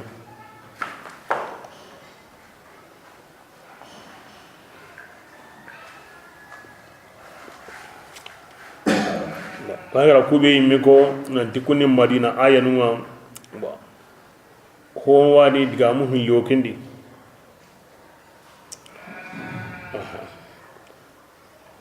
goy qul ra'aytum qallaki in kana min indillah ugarati ayanka abdullah bin abun salam yadi yo ken qoni tongonde to qur'ana ken bange madina ya ngadiga meta na wono ti muradu nabillahi musa yayi yo ken nganda yo qoni kendi hasa o kapa maka ayadu parce que Musa hi koni Allah fare makka makan konna parce que i tarom pagu himbe no kwarande mo so anu nyimu makan ko Musa do Fir'auna ken sabuni kempin konni nanga ba mo sri agari Madina kana himbe no gayno yahudiya no ngene ke sabura Musa do Fir'auna hin konni nanga ba mo sri Qur'ana di dina besuya parce que makan ko nya khibaren tu gilli Allah fare ngabo makka agari Madina ga har himinu ga mekkitano tuwanu nyani na bure gumun nyani dunan kanan ko nyani e kan yahudiyan ne e kati Musa di Fir'auna ya o ke sabuda Musa ado Fir'aun akbaran ko ndingo mo sir Qur'an di dina besu ya bangane sirun ngajunu igo himbetu anni wajunu ken no nyani sirun ngane jini okuti kiya oguni kiyai aywa kebire o himbe ko nanda iga garunya kutunu miganta sukonni kebire ngam ken kana wala ngala ya sawon anabum do qifaru serenta idi himbe hin konnenga ngaba Allah ma Qur'ana di dina Musa Allah konu hontano himbe hin konnenga ngaba Qur'ana dina Fir'aun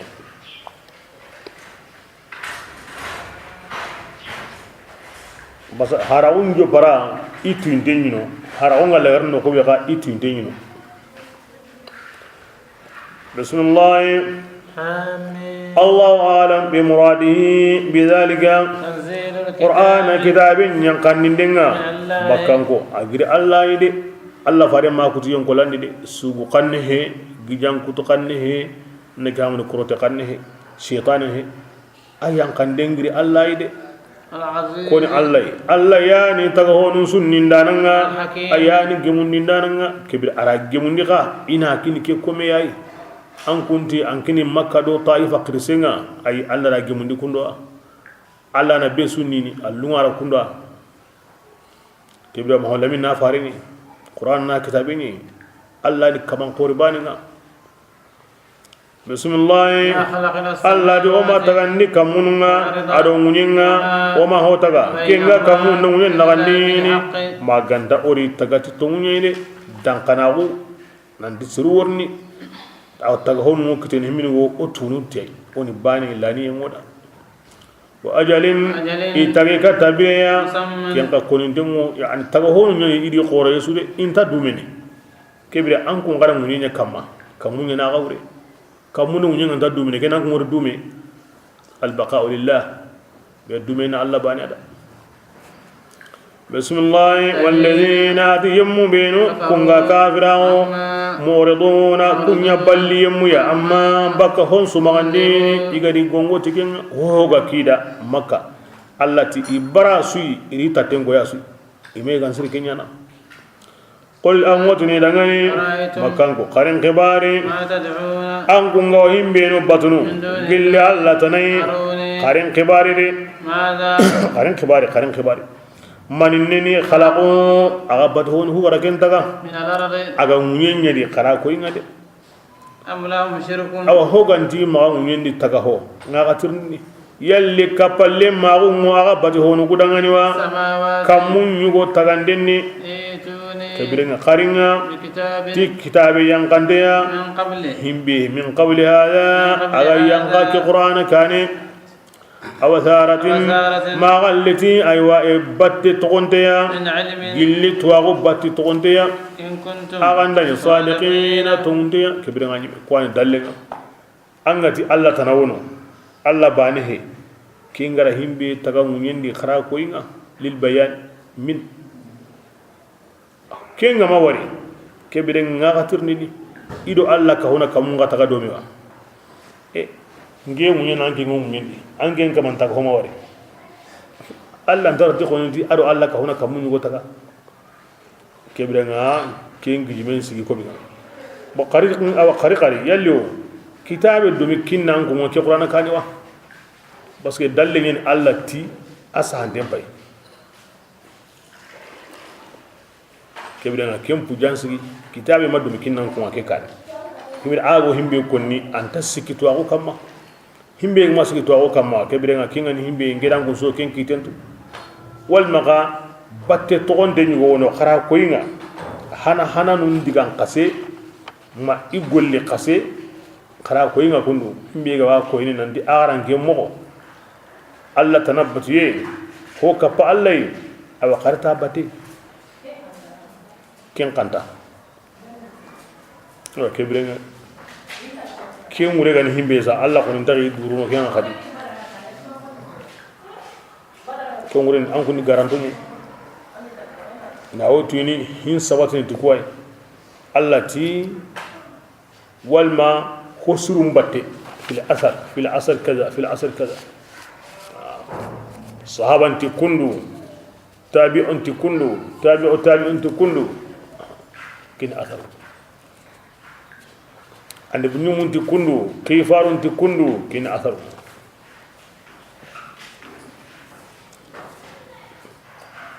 bismillah in kuntum kebringa ta'an la sadiqina tundu qaratu kulgunga waman ati yemme sumanya adallu kengan samunda dina yemmenga akamanga batini gilli Allah tanay samunten takoto Allah tanabatana من ati ahay kamana himbe batu la yastajibu la aranta jabini ibatananda ana kirin lenki malagara kota na utul lenki malagara kota ana sunu Allah tanan qilli aranta ni وهم ati annaga amni awa Allah tanan ko yimme hafiluna immungundengo baka ibatanum batemma ngum Allah tanan batu anta khalama yimme tango mani batu anta khala yimme ina hakaran de yow ina hakaran bal yow wana o to hakaran manga sere benu ko kuma nabillahi isa batu ma uzair batu ma malika num batu ni batu kamane ma Allah wal num batu kamane iwa khala yimewa andi ka hadiwa kille makin yaga anwo kamana awa ho batu kamane yonki maradi yonki darnadi inda khala yime rasulullah وإذا حشر الناس ke samuda ngakobe anganda tunga ngar dem batu taganda nam batu kon sumaranda nam batu anga no ko no abaka khalai wurondi kome suganda giri anga giri baka konkondi bitendi anga Allah ge nan sigi nan Allahu akbar ken no qusu Allah wasano malika nun suitanga sede go salni wurondi hinga mangabeni de sede su anga ya bane ken no qusu Allah wasano malika nun aya kan take an kun dinge ma ku ha bataga tindaho ina bunundi hade awa hayde kamo wodna Allah anyana tumini illa bi wora ko tanyana tu anyana honsutu ki hage ari sagon to ni lungun to honsu ani kata nyana sisa nangiri akuma ninge batu bitendi komi ngati noko Allah nkama awtin komenda nyimi wa khalayde ati qarin kiri nga jabi ati Allah faran ko mun ngana antirni akida tinnan tintiya me kamane be o ke konanda anda ken to ko na maninya ango no kusu antintanga anga da krisu awanyimi anga da batunusu awa khalay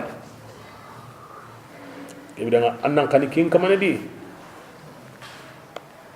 annan kan kin kamane ya lakin tana fala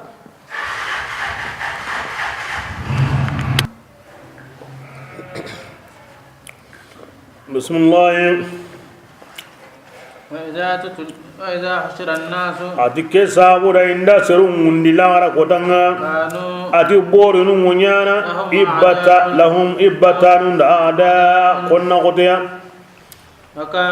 وكانوا أتي بورن مونيانا كافرين أو نكرين دانويا تيبتا مبتين كسابورا الله تدونا دي ما كان يكوتارو أو قصرو هيدي تاكري لينكي مدونا غري arantan jabini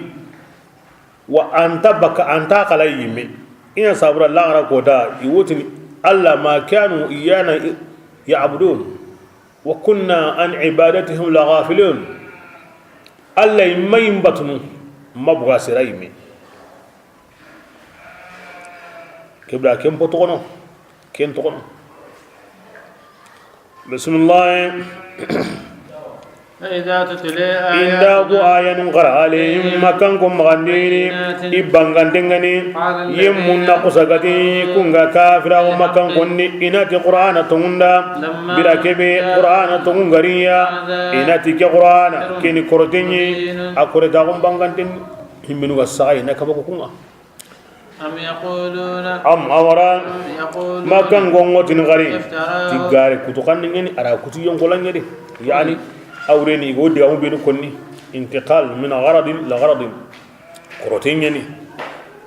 gare kutu yani qul an wadni gen jabunni in iftaraitu anda nyingira kutu nyongolan yani an kum makkan gonda o marana li ngedangani ago wornindo Allah yang gangata enna basange wato an anda garen saw Allah himbe go kendi go kento kebiranga anda nyingira garen saw Allah himbe ga ngi kitana kendi an kullan tar no ngado kenna bismillah Allah taala ayani tuananga ti honga an kunga qubene kendi yani ago ho konni qur'ana di Allah wasu yida gara hilloko sikandi wono adi sugini nagatandi wono adi gijan kati kanni karagandi wono adi turun tankanni ago ho konni ma ko to buri Allah wasu kafa bihi awasati ke Allah kenni sedanye ngi mawla min nagandini adan kum makkan gonawa ke Allah ayani qafarana ngatubi yemundangani ayam pinniniya ngaga daga motinta ko imbenda tubi aw ya hene ke magade awam pinnana ibrake anta khayati makkan ko ngade ko me ganya mo Allah to ngi ghafur atun rahim anganya mo nani tubul la kema sogan kane aw qafarana ni Allah ide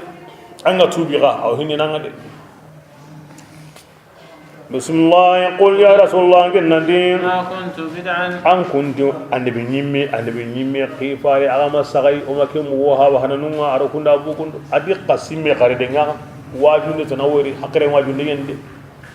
nge malamin manya joppandanai من الرسل gilli harun wadi yani harago majobbetin gede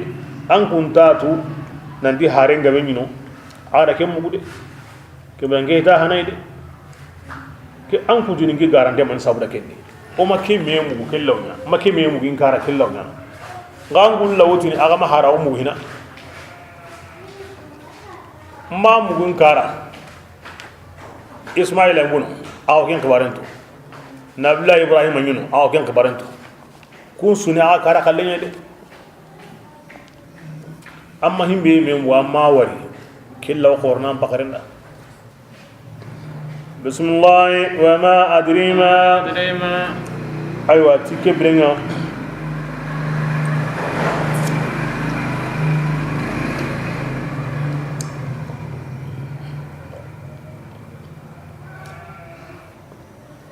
Allah bare atinke mayanga hondo iga ke ngollini bi tinge mawlamini ya ولا بكم ari go himbe gollini taay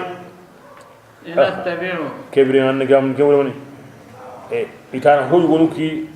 arni nyaka mawadi ay genta kentu jikebre nga muhammadu ra o wasa iduya ona sere batunu kamo himbe gantadu ime anti ime mo to jangi batanu jangi batanu sere be ndi ime mo to jangi batanu o to gende gem batakamo aya la garini katakani liyaghfira laka allah ma taqaddama min dhanbika wa ma ta'akhkhara wa yutimma ni'matahu alayka wa yansuraka allah nasran aziza Allah faranken kalle le garu dunari gede Allah ya hamma angada himbinya ada ngorni himbinya Allah warnan de man konnen sui de mande mo be nindana ganta kinga kadi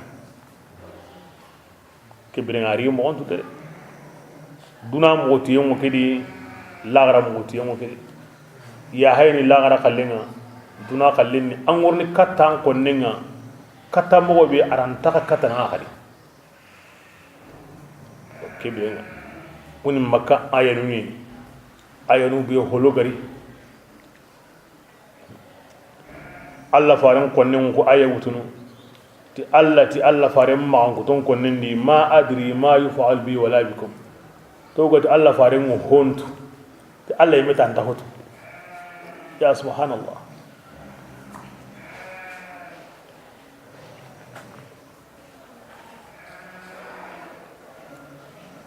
بالنسبة إلى الله انتهت nga Allah farin tuindi kinya sauni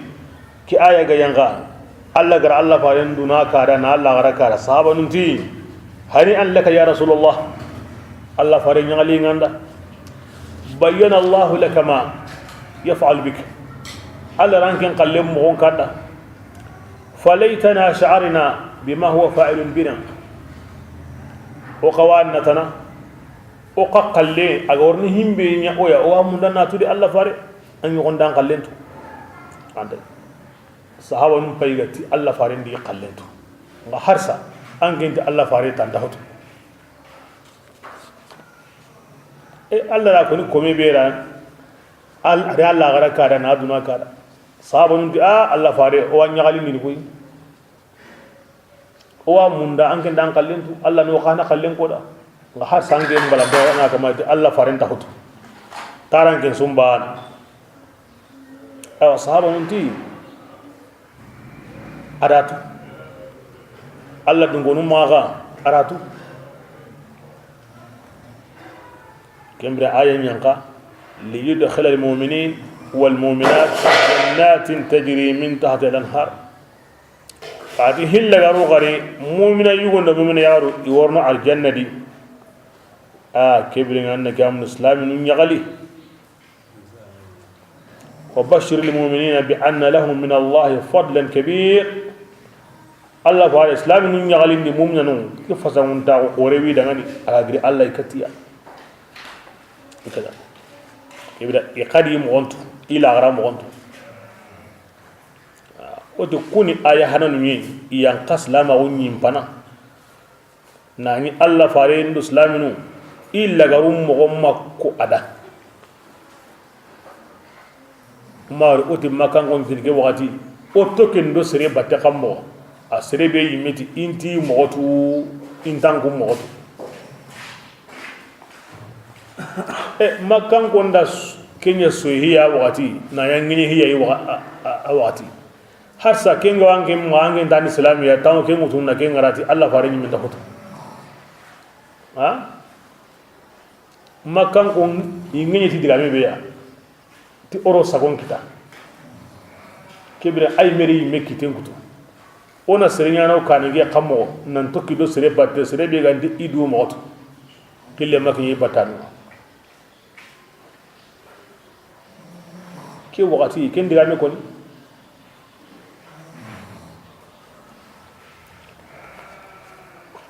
ken balle Allah fare mabuduna de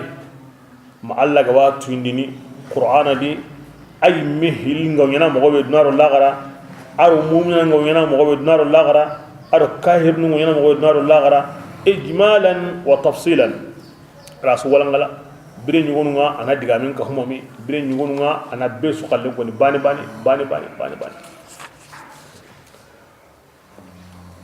asamunde halle be suwatu islama o gari tandonga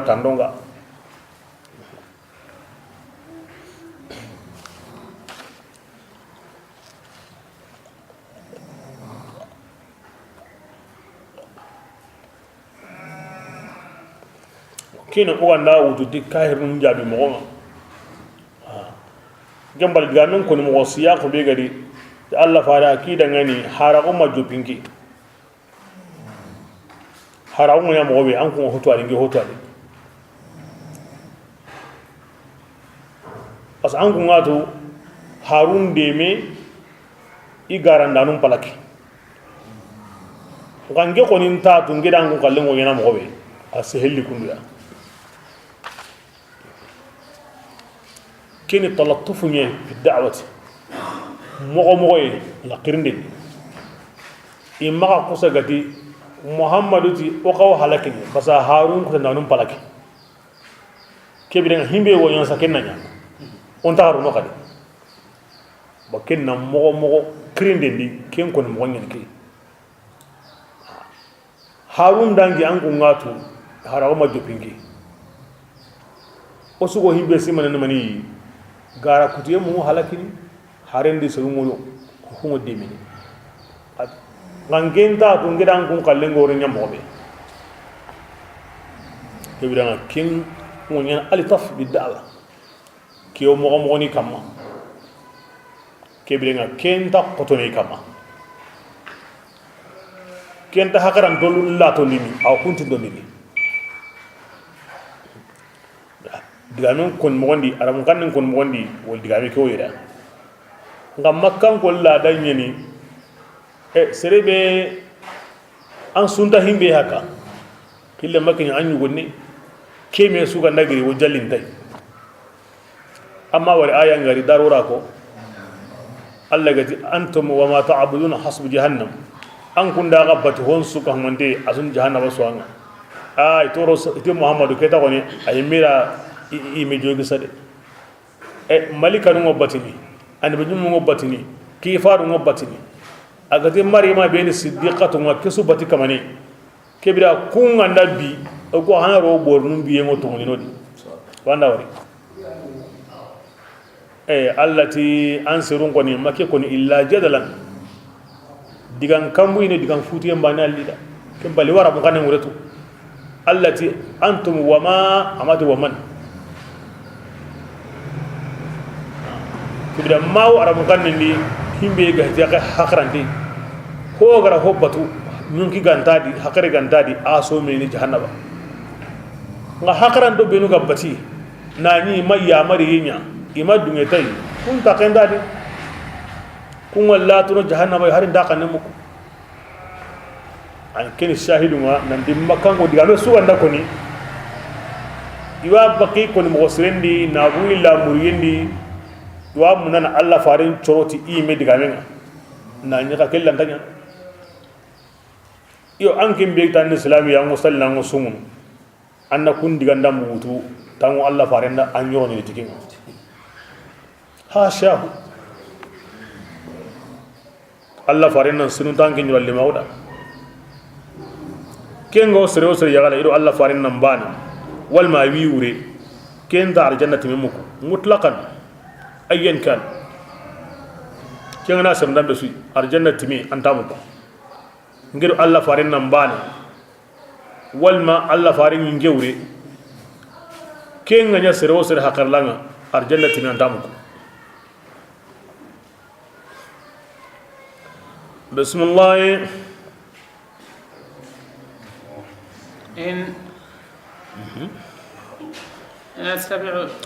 إن أتبع يا غندري إلا ما يوحى إلي إن أتبع ما لا من دوبة إلا ما غندوني يوكم بارنا غنو كاتنجي يعني دوه كوني تندو إن هو إلا وحي يوحى أتنجي ما لا من ما غندا غونغوندانا غونغوندم بانغانتني قل ya rasulullah yange nandi odi makkan soran gudi anga wake konni nani anda bisharan konni nan ka hay yo kenda koyni de Allah faran bi bashiru ngade kun hinjo pa wakati ndiga muni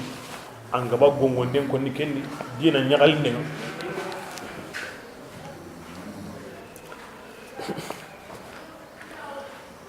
bismillah ya rasulullah yange nandi dangai qarim khibari awalla halanga de in kana qur'ana gandai aga giri Allah nindini an kun ka kafirawo ti Allah kitabinga kibe an kun na kanyo kedi kinga nga gay metirninde anda agri Allah an kun di garini kibe aga na kanyo kedi aga men jabi wa shahida shede gille israila munga amin wo kamma fa amana ken sheda tongondi an kun qada gadu qur'an kun bara kibe kan kani kin kan shede on nabillahi Musa bida magantere nguro aw Musa on ay ke aya ni magina aya ni sheda ta min ba kin go Abdullah ibn Salam bega ko ni kenti tongunyini an kun di garini ara du khorni kebil an kun na khanyo kedi aga ni kunya tirni bi kunna karamo nga madina kunga himbe ko nagara karatir ni kay andaka ta ke konni to hunyeni ta hana karatir ni kay andaka ta ina kundu to hunyeni ta hilla ta sika ta gabe i hare madiga madina hina go Allah faden pitir ni yana karamo nga iga tirndu be kinni yarini andanya kundu to hundengeni amanya kundu garantengeni igara mogonu be ko tandanya kundu nga to hundengeni indari Allah faden yana ke mogodi ayo kebrenga anku karagai mi hayde anda wure baga tahana tahilla tasika to anu ndi to nyeni anke mbara bismillah استكبرتم an kemure andanya kemogodi alastum zalimin ago kemogodi yalli an kun to gompiti agara du to nyawa bala agara du to bismillah inna Allah kinya sabuna da Allah taala anda konnun kandana awwalimina kun garidu tonya de imran du tonya de وقال الذين adiyam mundi kabaru kun ga kabirawo ina diyam mundangani kun ga tongonni كان خيرا ina di tongunde nganna khairiya ما سبقوا kuma yo ko samana ile katta tongundenga wa idlam yahtadu atina ke abbirambe ikunga makande bi to qur'ani wa sayaquluna kan sabura yutini ke qur'ana garinni gare qasinni anda ke diga min kai makka ni ka ko e umaru do bilalinu aro khubbabunu e ku ando ku sama himbe yoni kembi to hosire gandai kuro ku sama hosire gamo akaya kini diga min nan kaso billi nabillahi nu wa tabaka lazalun halan kunya halina lo himbe badi ar-ra'i hakharla gabentiya himbe de yakino wonde bani parak worno ken ku ngaro hibe do korno kendi e Allah to da gajarabti mi ki hi لا زال ولا يزال سائدا قلنا بالله إنه نلاورا صعوبك أكيه باني يونا تقول نار نقصو هم منو تيان دينغني كون الله هنا نودي parce que lewnu goro yaro ado komu ado hallanko be nugo dibendi iya torontenni iya tonyantenni segum maga alla kono serenga nay no ko annabi nyumundo qifaru ado kentana ina tonya konni seren ko nan tongo ko no ko hara garantanya na angorni no de awen ko mané munda de bakin ko ngina sabu yabane ko baki hindi seretan ta wure gesemeranu mosindanu te hudabaranu komundo lemundo yaro o ko kafa ko jamana xamo o ko ndarno ko jamani aywa kwa toranten ni de ito ngo ni irade kiyan sabuni ga worni ke ko taka makka ni ke ko ni khair gandai muhammadu yigidi kundo ko samane ku garo ko samai kinga ko ni khairahi allati iwotini mane kani qur'ana ganda kida wot kini gare qase bismillah من قوله كتاب موسى ادي غار قسم القران موسى كتابين دا قران كان اماما كني اكان جنا كن كتاب هنينا يا قران غا اكان كتاب ني ارتون دين كتاب دغني كني قنيا عرب قنيا لتنذر الذين وصابران يمون غونغو ظلموا اذا هلك همكا arun yagalin de nyani ton yemmen su ko mandenda Allah gati Allah farenda ana kida ikihti harun jopane bo kegani kemmi ngudo qur'an ni gari qasenye ay qur'an ga di kitabu jopande ngade kato blara hollate kuni agana musa kallekiyat kemballe musa qasa isa yaw ngay kunna ganendi a chrétien daga bala mbiya ngaboni yahudiya ni ira tirnu be nunya makkan ko Allah faran khibare aho gabe ina yahudan qabon nya tirni aw agani kitabu gumwa agani kharanganu aywa qammo ni ke ya ko ni da yo aga ko kumbe tirni diktabu gumunde ken kitabin taqasa muhammadu kitabin ga amu digare khaseni dum gare gandai agri Allah ke bidan hon khasake de Allah wo makkan ko njabini ti i me golle ni diga men no nyedi bismillah nan ka hukenga ken bitaka kanne aw kuntu anun tirni Allah faran khibare bo kegan aga ime kanne ni ke bidanga ken hujjata nay de kunna ken payna na wure ka kada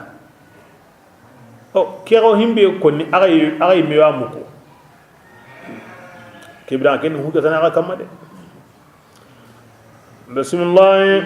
adi yam mubinu kungati o kamanga Allah ken Allah ta'ala ke digame ko ni halle isabati ke kamma imanyenge mi go kala ati kanwenda ko kamanun kamma imanya yimmenga iga osunu lagara ulaika isqatun mani nagamni awa mbinu ga koni an gatin kaman Allah bane kiba Allah timani ara hono kanda kunya annan se kunya kendi ara hono kanda kutono anna kunsu hayna tono ken ambire ken kam manga kala Allah dike kamane kanuyenta la kharabi ogo kan jotenta la kharabi ogo jotene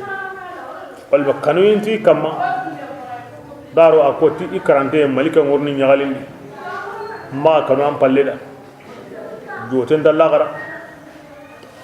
bismillah ulaika ajukum an kudusru dungonunga kwani arjanna dungonunga do manu niya arjanna ni ya arjanna keni itwarunye ina tugeti honga kanu iganya igo kengollini ووصينا الإنسان ndi oko wasinde serinenga بوالديه saranum pilliya anni duare mako suronta unga wala kenya ko adamare minda an sarnum pilli anna duare mako an sarnum pilli anna duare mako aha ke ko qur'an nan tagabe nga ama ko ni hari tasu nan diane gamne saran ya lemum paken segendi man sabda ara saranu kunga tage mo be lemu kanuye adi hinne ara kunto ko kemo ga lemu awa kunya bagina ko ama kunto kunta ga mo ni kawe ado latoy ado langire mawo wala watsu ay kane wala kun intinto imma kawa indware mawo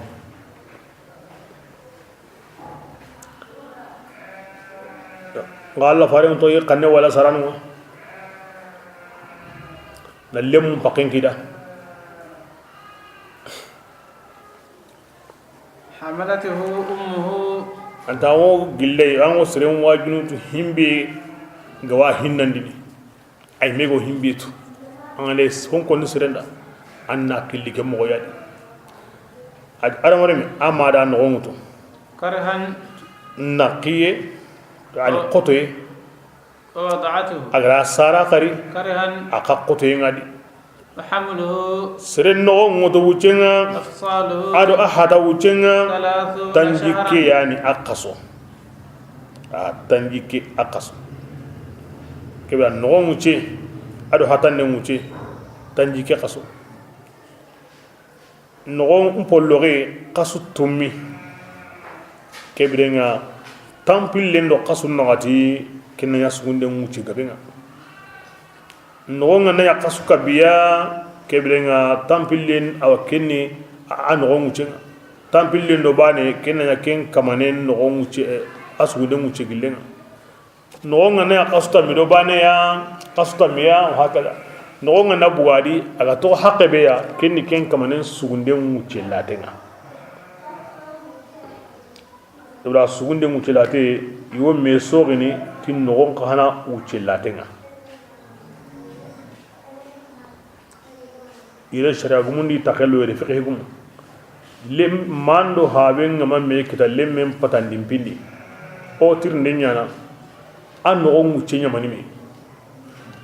ingade qasu tummi awa kebirenga kisugunde nguce laten ni qasu tampili do qasu nagatiya ara mani me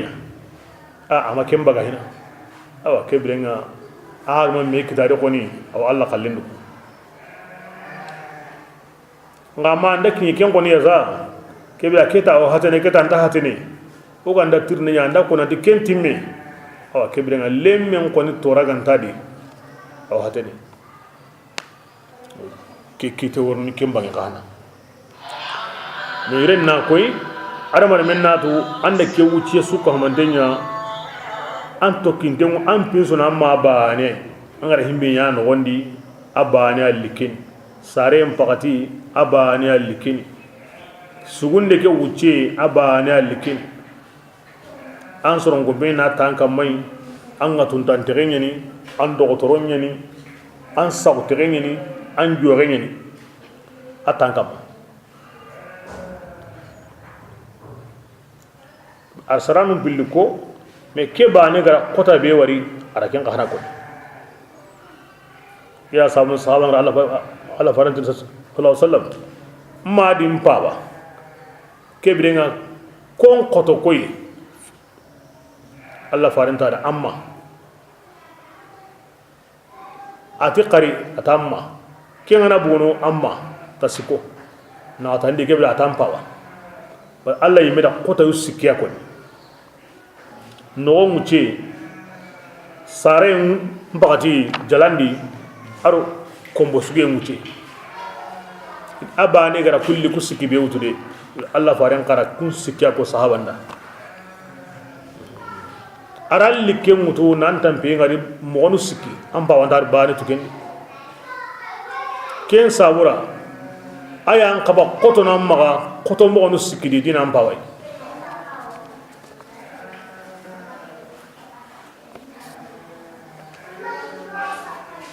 ha me gabe wono kinda ke mi yade yo anda mani ke ngo yo li anda mani man tabidi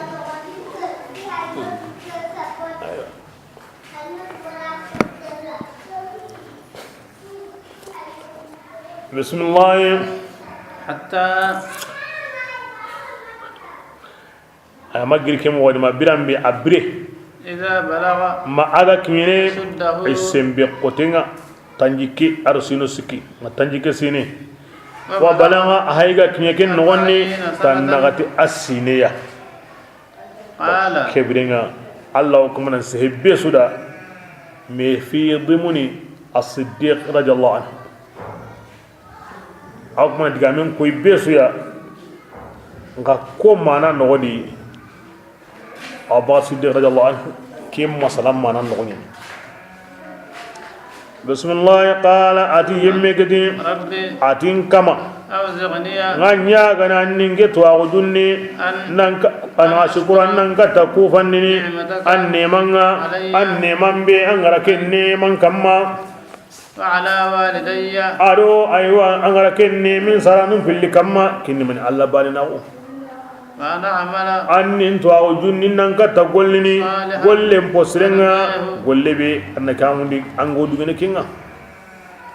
أصلح لي annasron din dindangani ndibakunni إني nge nge ay gatu be katanga anna tunge abubakar ndo gilli duro kinnanunga o kidigan allah kono se hebbe suda ngawro koy sina abubakar kiya ko ni allah abubakar duran sara muslima uni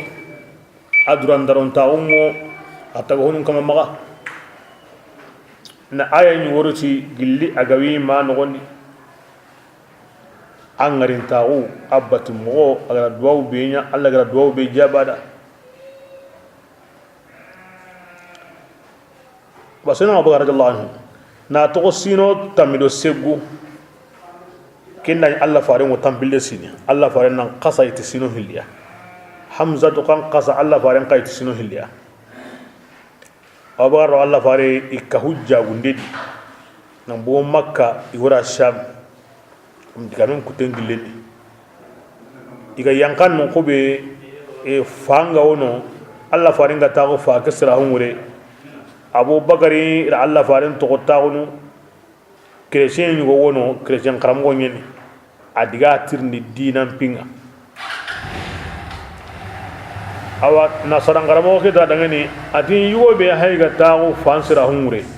koni abubakar ta to yin muhammadu abdullahi remme abdul mutalab kismare kire sen garamo kon tada ati wallahi an bi mi ke yugo ke fa be hayke nabillahi isa dange halle sirema ta gawre akoni o dangane ti serentar ni ta gawre maganda annabi mi lagare ken sabuda o kura ke église dabari yede église bi ngi wa kanan ka on lengi adabari ken sabuda himbe ndari ken ngana qaso yo ken bakkan hotana worni hono kallayre hotana worni kin alla ra ngi awar jage to ganda wori parce que isara ko ikenda girba ke fawre sirenta ta ona sira humure maganda anni mi lagare o ko mana kenya tangi kibren allah rahi gore ni geda ke koninte o bari garamu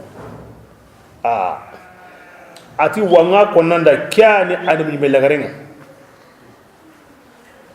ke sabura o bagari qanuye allah faran qanuye lo o bagari sunu mendi dade addan kana gai dade asagai dade ke sabura amma allah faran patalle ma ko khari andai terene awra da batte aganta da no gobe abubakar tara amma lay ko sira ngo malli mo gobe i kamanenga allah faare mo tanagate sine allah ra daro nanya an binyimenga na kere kere nanya harenga kenda nya abubakar wungo tanji ke ado sino segi allah kamana kenya mo onko da abubakar to woni tay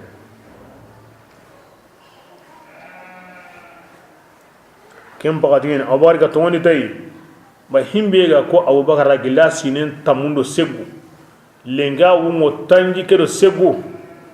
tampile sinen halle diga be ga ko akura de kisa ar Allah nyaga Allah kan surungira gilinke ga ke mu ke kome ma batengara anda kinne undingira himbe sauntenga wanda angara kine ngi sakai ibra nganya ga ke brenga anda kamundi musaranu ndi baku adwa on sujabi aw bagari ahaba tungundi usman amma tungundi umul khair are musu utungundi ahaba yaqibanin qahna wono qatilat aqatungundi kunti qailat sire suma ke me kita sahaba ndi gabaye ma bani anyi me ma anyi me hawa amma kapallima allim min su ay wonda yagare isura alla fare ngari isu tongondi sire suma mikta abani hal sire su isura alla fare ngari isu tongondi isu karakam iro me kani koto nyugo ndangi anga alislam yajibu ma qablahu kembal Abu Bakar domin ihawa hentana Allah farin sabura kandi agari au kamana ngani ngani Allah farin nangi minta hosorno kari ango tukin doke ala kayne yo Allah farin ara wala ma yagande mose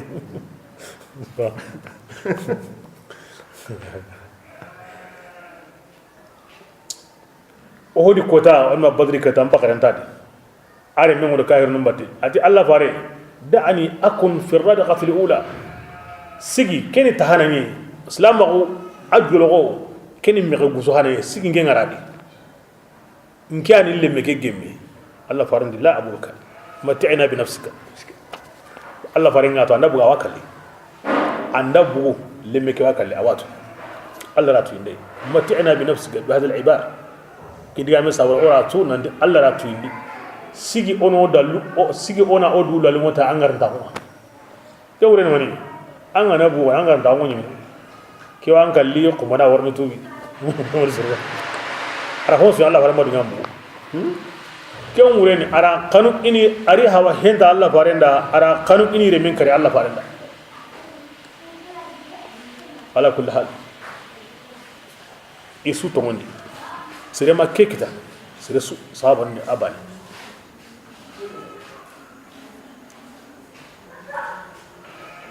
masaya duwaunya wa aslihi li fi zurriyyati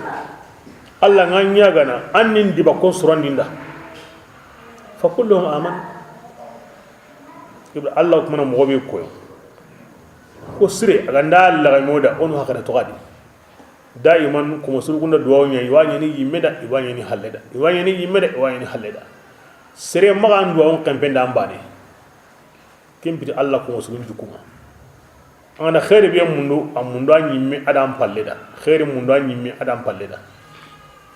kinya sen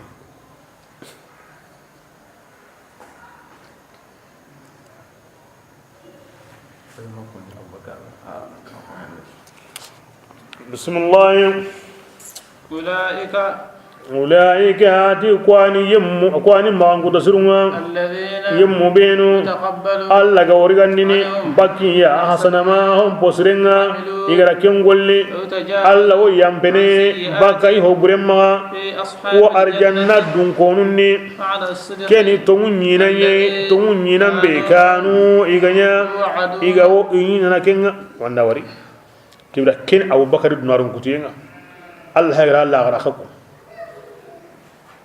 adi kese su wanda ke golle menya hara kan bani hede nan tokki do Allah faran batte sira hun tokki mo di kamanen batte na kanu dinan alle munga dinan pawai dinan ponsuya nan bireken kama Allah wandu wa wulligana awam batte yilligana awaya hinan po burendi an worno arjanna ni na nyani rawo to inda so gende kin abubor arjanna loye ayam pegra wala ngala ke na ko na ni amado kutun ko ma me fiu nan se mo di ko sirinya ngana akalle ke min su kamani du walla no gondi ko aya wa ko ni abubakar duran saram muslima gondi allati ya hesre be maga ira gullel liga aworno aljanna an no ko ni kin kamane ndaka islam awlu mo goy hatta pinda liki ko nawto allah faram palle utundanan tay ma anda abubakar Allah farin diga halle kona likin gudu utundanan tay magata abubakar an kello ken palle an wo yigene islama on sirahunga an minna sirahunga dura kan kaninga anna tawon ho abubakar ya subhanallah ya subhanallah lekenya ko sumbala ngana lu nete ko de bunda nan to onda ko ni de an wo hawnu musirendi an ko na abubakar da salama on duro kinga kannenga an brene salama on gorenga an ko na abubakar da ya subhanallah ko salama ko salama ko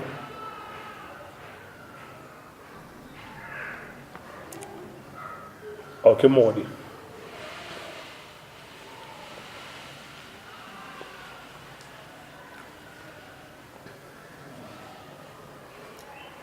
bismillah والذي أدل من بيغا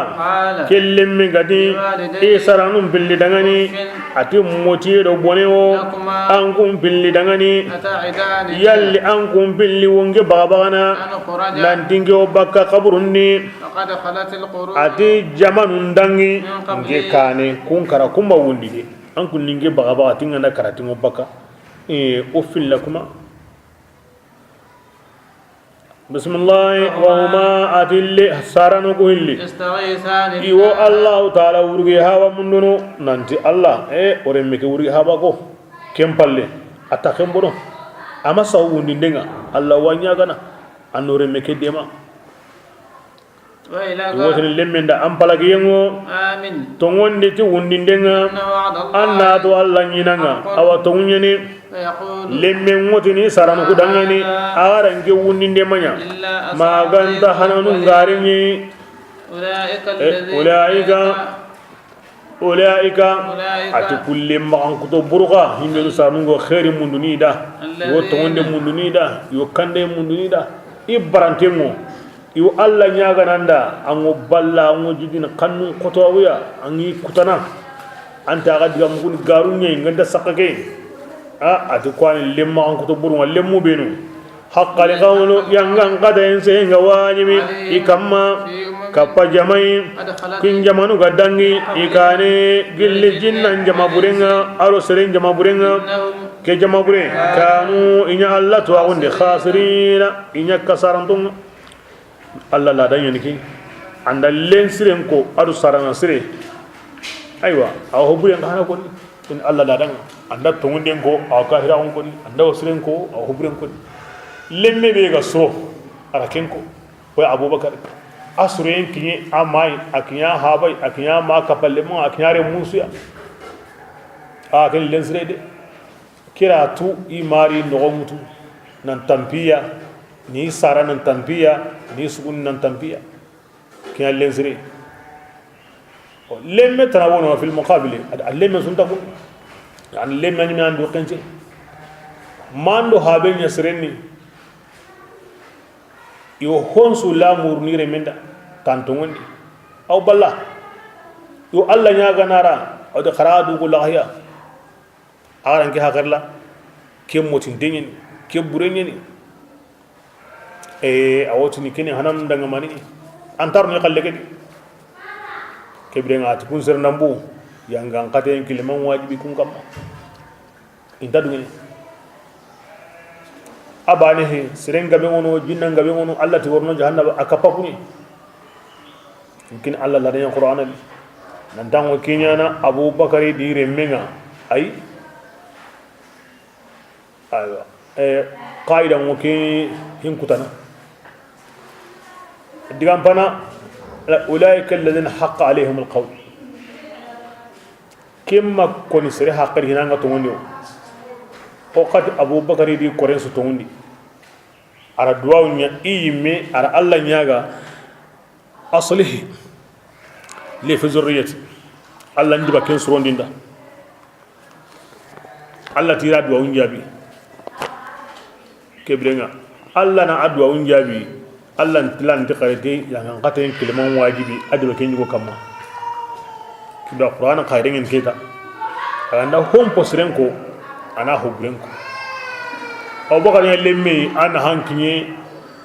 ikitendi laslin suya bo kigani lemme alla silin srenni ngayo me kitisre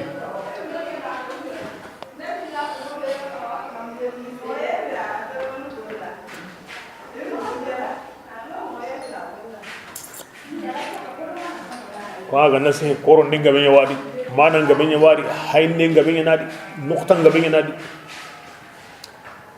sikanda di Allah da koy kelemme saranu srenni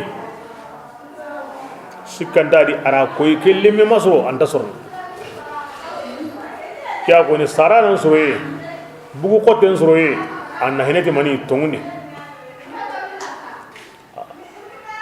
lemme annan haytan sarananga an saranango kilisrebe kama to ken kama de ni dunadi awunna henetay lagara awunna henetay rangana bu ken kama lagara kon hantano de lagara hantano bismillah ولكل ati wadarajatun ati daraja gabingo nonen suda mu'minan none kahirin none mu'minan koni inta bana arjanna di wo me kamundi kahirinun ka darakat bi penga bengono kahirin su kahiri iyo nka iwo inju honda me jahannama de na sabunya kahira balle ke gara golli bure benya o kema kemmenya kebenga ken kallina juhodina banan kalle silama on palle kega golli sere benya kema kemmenya kendi kenna sege kamma ya sabu allati mimma tebrenga awa yo me kan kammo ina me kan to honye be sugara ken golle kebrenga odi wara me kamma mani wara me wure ora kenya ko sa wora on timmandi dangani i gollo musonga ati gollanunga allanti tonyana de ya rasulullah ngenna ko tan simma يعرض الذين الله ويم مبلني كونغا كافراو او يمبن كما اذهبتم وتني دغاني ان كوندا هولين سوكو من دنيما غارين داوندي الدنيا كن دبنغني ara du lalungo awangarin ta undi dunadi kebren allenki ina ga tuga azabal huni logonta unyanga katayenga konya na sabu aga nya dunadi aga nya du qorondi ni tikenga filar ni munyende ti tongun tanai wa bima adutuhunna kuntum an kunganya ago kendi nambaka ira tasgaw ado dundrago kahirin andai dundura gondang kabaro no selama gondi kebira amro selama gon kare kenda mbugu dinan adundura gon kono islamin kada angarandu Allah hinunda Allah ya mariyunda himbe nda kanda nandu kenda fasigawo aw kono islamin da to ma garange mo garna anni fasirini umma jene umma hay anga o kinyana anni fasirini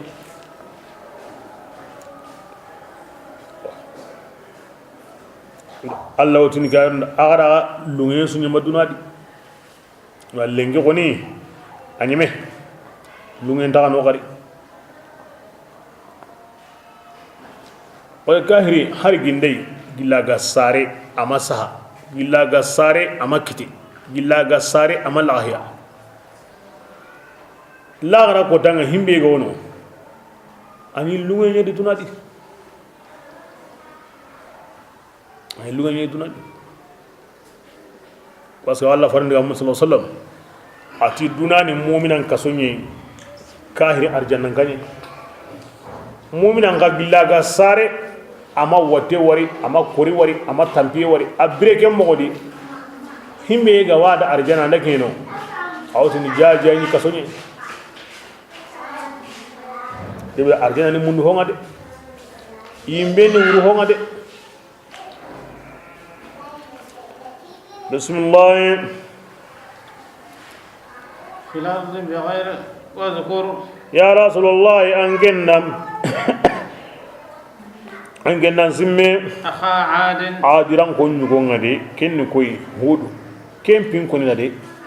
isimandi ani wajuti kinga ate birambe iyugonga gongonni iserunga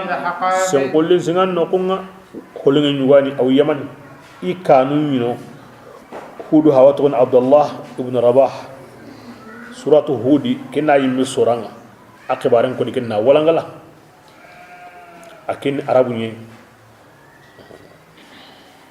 وقد خلت النذر abadi gongonda nunga bundangi من بين يديه awa hudu kane من خلفه aro hudu halle ألا تعبدوا يعني إلى قومهم يسوقي كتي سروا هودو تي هودو غرهم بيكو أرو هارون غرهم بيكو أسونيا كما هو بانناه نابتو ما غند الله أتنجي هودو يو كنا أمانديني أغندا تنبتو وكنا كودا ينغان قديا كين قورني قالوا iti hodu dangani yalla li menniwa ko saburan no ku illa baka bornu batu yem magandini kebirenga tungundai anga to ko ko ndakara o wundini kusagaroi ti honga taiduna angaro kanundikenga anganda ni hodu mina salihin gilli tungundonga yanga ngate be ga mariti osri belu ga kare yundi kuno na hay قال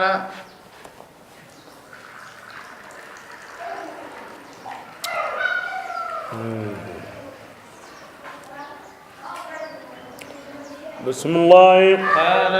قال هو تدغني انما كنت واوا كنو الله يعني دين همبيغا ورني الله يعني كنت نياندي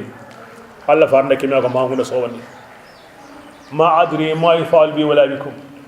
دام كن مغي arkemi nyako tungundai liti yang ngata hoki angara himbe ko no nyina no kam ni tungwande anya innama al-ilmu inda Allah kentu aguna Allah ma anya waqti anya mo ngentatu bismillah wa uballighukum ma ngehudu hon kendinai igaringe harina o tikinna katai ولكنني ngasange hudu nge koni wa walli angunya seluya aw samma tungade samunta ngin angoti ni yangan kate nalli nan khortu yangan kate nga alli hane anta to kambalanta kenyan فلما ati birambe رأوه igara yangan kate ngari anya balli hoya مستقبل tablingi أوديتهم nan jonkoyi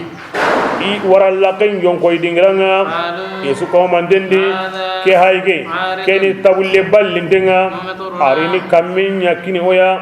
بل Allah ta'ala هو ke tabulle ma ken honye aga rakkinyu yemundo bi tikembi aga qorti himbede kenyani de ke ti kampinay de ريح Allah ti keni kamminye فيها عذاب yangan katengo aga hange keni hankinyani hange be yangan katenga di alim atorandenni تدمر كل شيء ati hanke kiri hanke kenya aw honne bezu halakini na karakara بأمر ti ربها kaman ya mariyenga Allah gara lamuru ana himbe halaki araken su halaki yugo garu yarun koru lemnu naburu hanke nga watu na bogo senga na kara na bogo ati kullu shay yani Allah gara himbe lamuru kembale hudu mino adi siru udun na adi sire walla kamun adi sire kuma kun kitaw ara gallenya kori nirari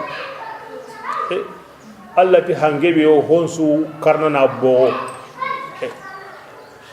gallenga na kun kisindi lakin hotana ide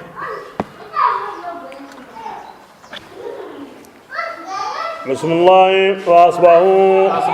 adin hu diranko awa illa kara لا ترى anta ho ngalli إلا مساجد maganda wa ita dingranu نجزي القوم كذلك أديك إيران كتوامو نجزي القوم أو سرون توانا كمو يالي كونغاني جنو يمونا يقلق كنا مغوبة أنا نبر الله هارون ونام بلكن كمو يالي الله فارك كيكي دا مكانكو أحقاف النقو يواتو يمن كلندي أونو إتاورانو يكونو كينينو يواقلام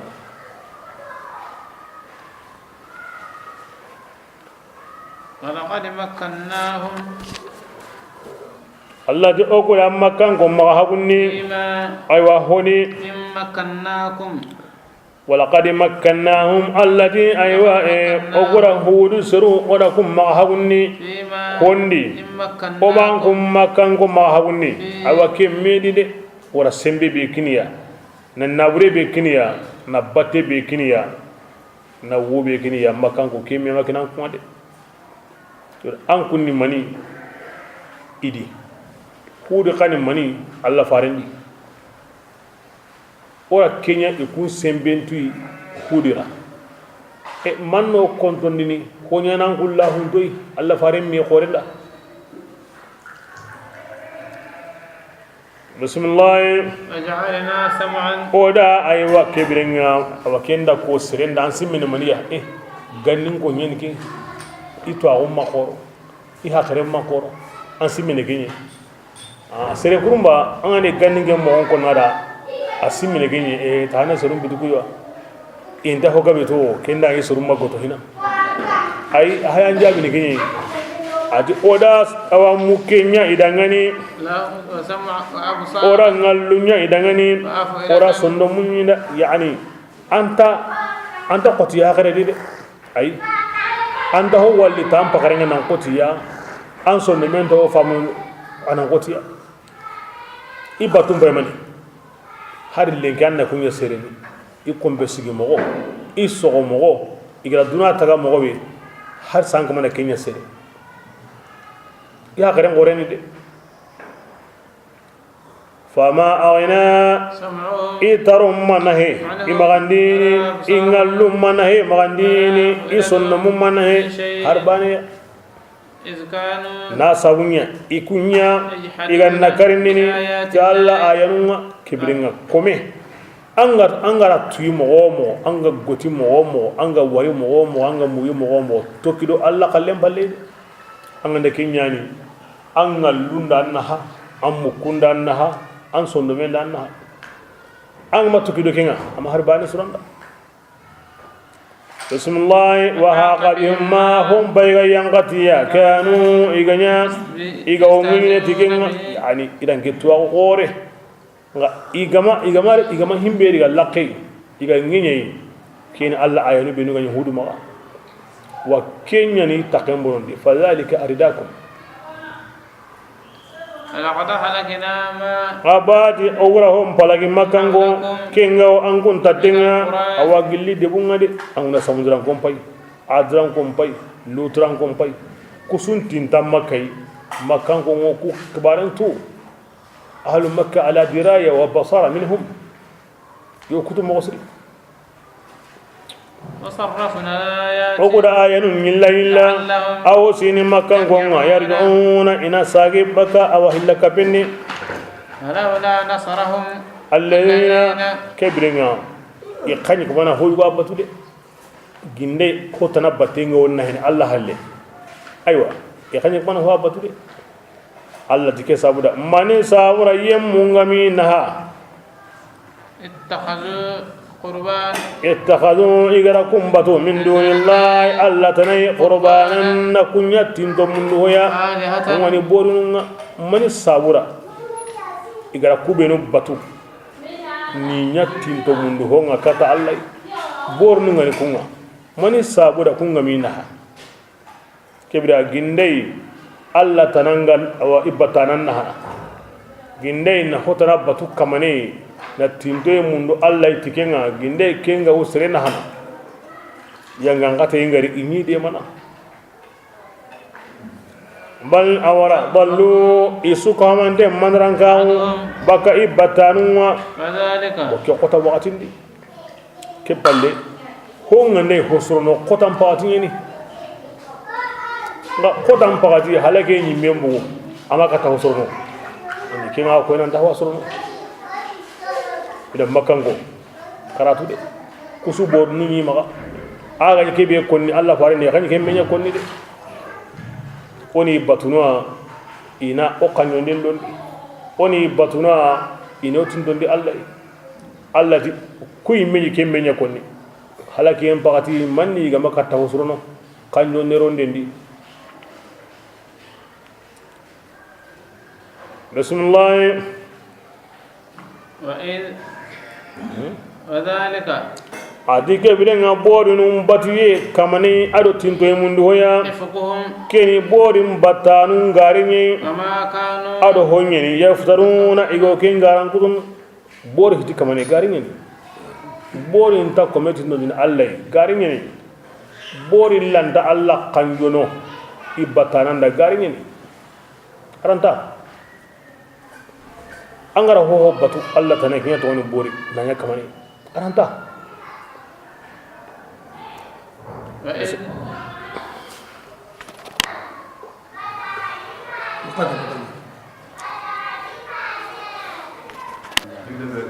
الله يا رسول الله ينجنا برنسما صرفنا نفرا تقصني واجندي ني واجو بالماضي الغائب إنما كان واجو بالحاضر الغائب عنهم himbe ga dangi aga mani jondi ni waju tikin hoy wo tari sisa igum brando Allah far senenga ba hotana o tadi kun to ni dengo tay ngay kunya ganta kin Allah har ni ken qur'an deida ay kumbe ga adamare munga banu jinsihi wa banu jildatihi igum brando ngay kibra ingaju tikinga ken ko ni jinnan يا رسول الله أنجنا برنسما صرفنا نفرا وغرا جماي أو ميلاني إليك كتا أنجم مهولمينيا جل جننما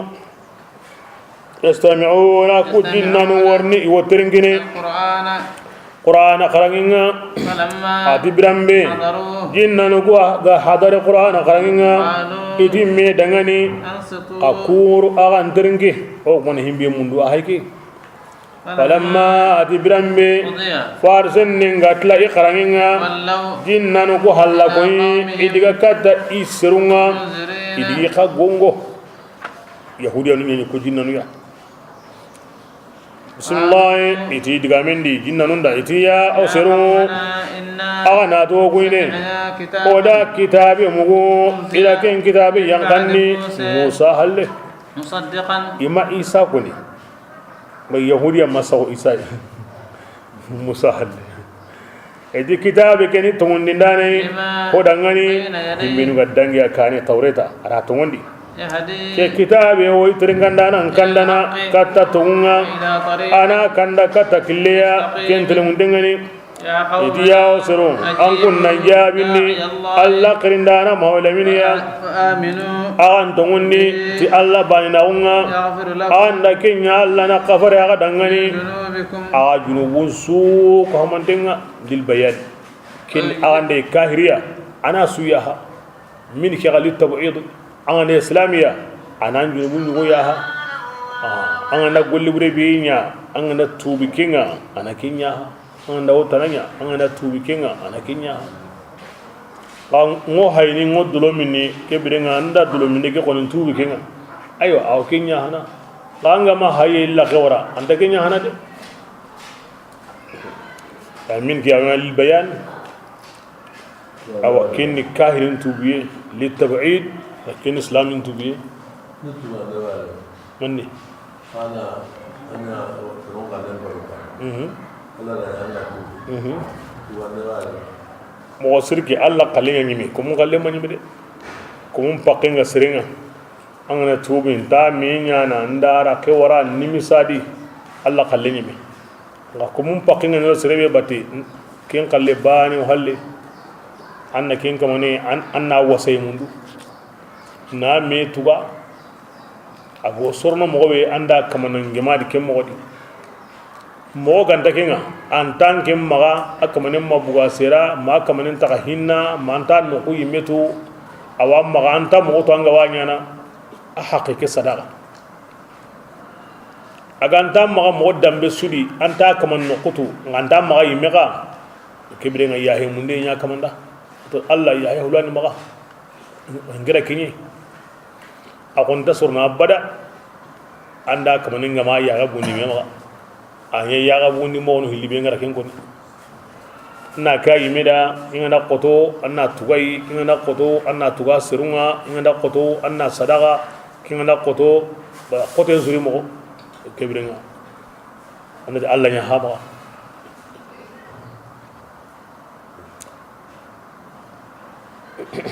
ngara kuno komen taqigo hodi kento bun shatin naqatu haqqin sagandai ora sagamonu beko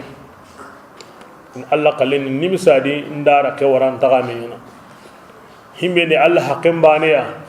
mo ken kallen nimisadi ndara ke waran tagamina komi haqqe gandadi wajibini kibirin anna kacin wasa Allah ntasre kalle ya hanade nga tubi mo komin kallen ga wala nga ma kacin wasa anta ya hanade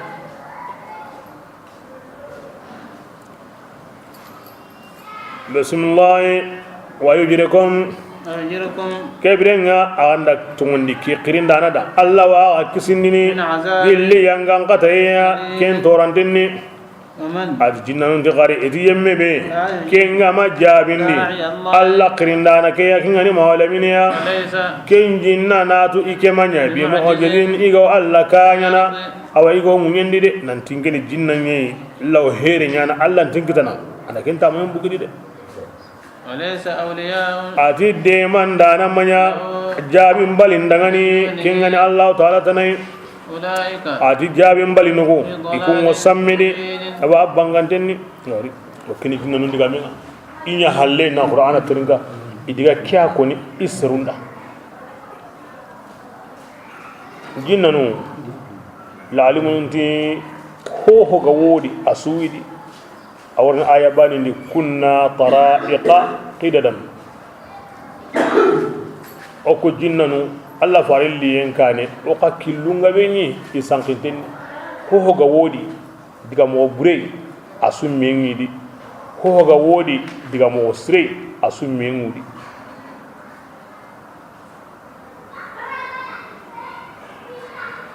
jinnanu hono kampengiya yo kampeni tay hono taga mo qasin ken hono ga taga mo qase kunna go wulunya aro sama ittaga mo qasin mi ken bo honunga aywa kundo adamare mu be nugo ni taawunan gillanu ido kun sumbana inda wucenya taawunu yere yo gilli wala taawdo inda wucenya taawunu yere yo gilli wala taawdo yonka isuko homande law yillene iro yillene nanya ho burenga iro yillene ananya ho sirenga isu ngai ndanya himbe anga na himbe nya kenga kemi ngo kinkitana inda yille musinenga anga na kara o kala anga na tango so tango ko sene anga na ya kara ya o kar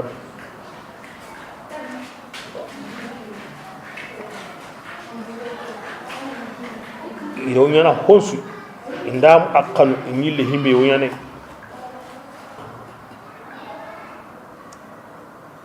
on kayal lisa himbe ganda tongondi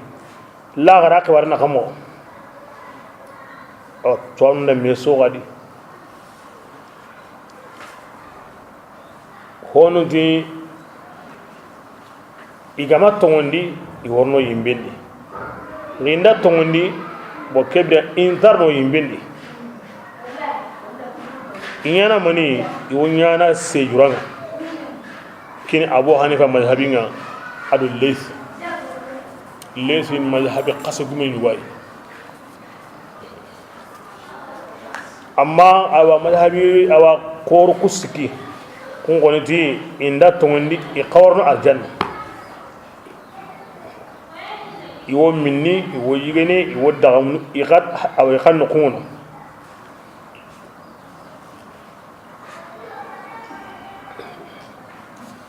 yang kahira on yugani na de jinnan pimpi to jinnan tan o sangena kahira e alla ta wono angen dantano alla rihi ko taddan tan no qur'ana di isorani me wono alla hay makan ko mbegunu an kum be adamare munga asrun nagai an kum bara jinnanu la tringana ndigi serun gongo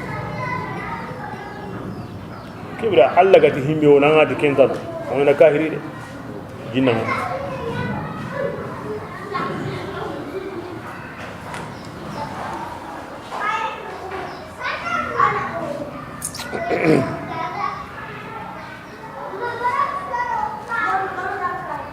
jinnan do Allah faren ina imeniye anya tagabe tabane he awa riwaya nungari indabana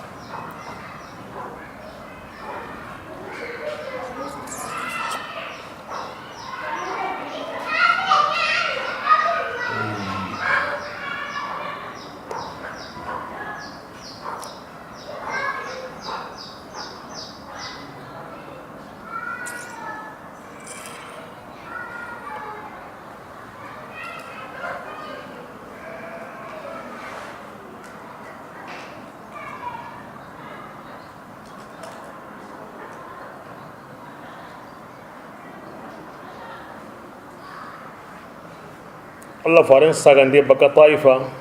kinna yugui wata yugo gani annaga amne aywa Allah faren yamari ana jinna nun gongo ani khirkata Allah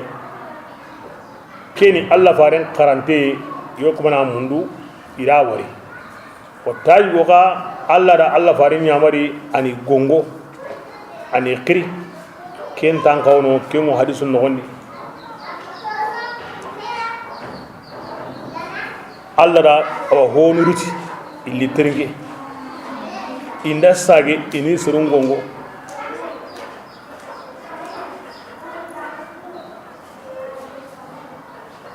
ke wuro Allah faren idinge ya mari nan karajin nan wallenki qur'ana yugoya ke birenga kolli ni dimbate ara ko sahabun ni jama'a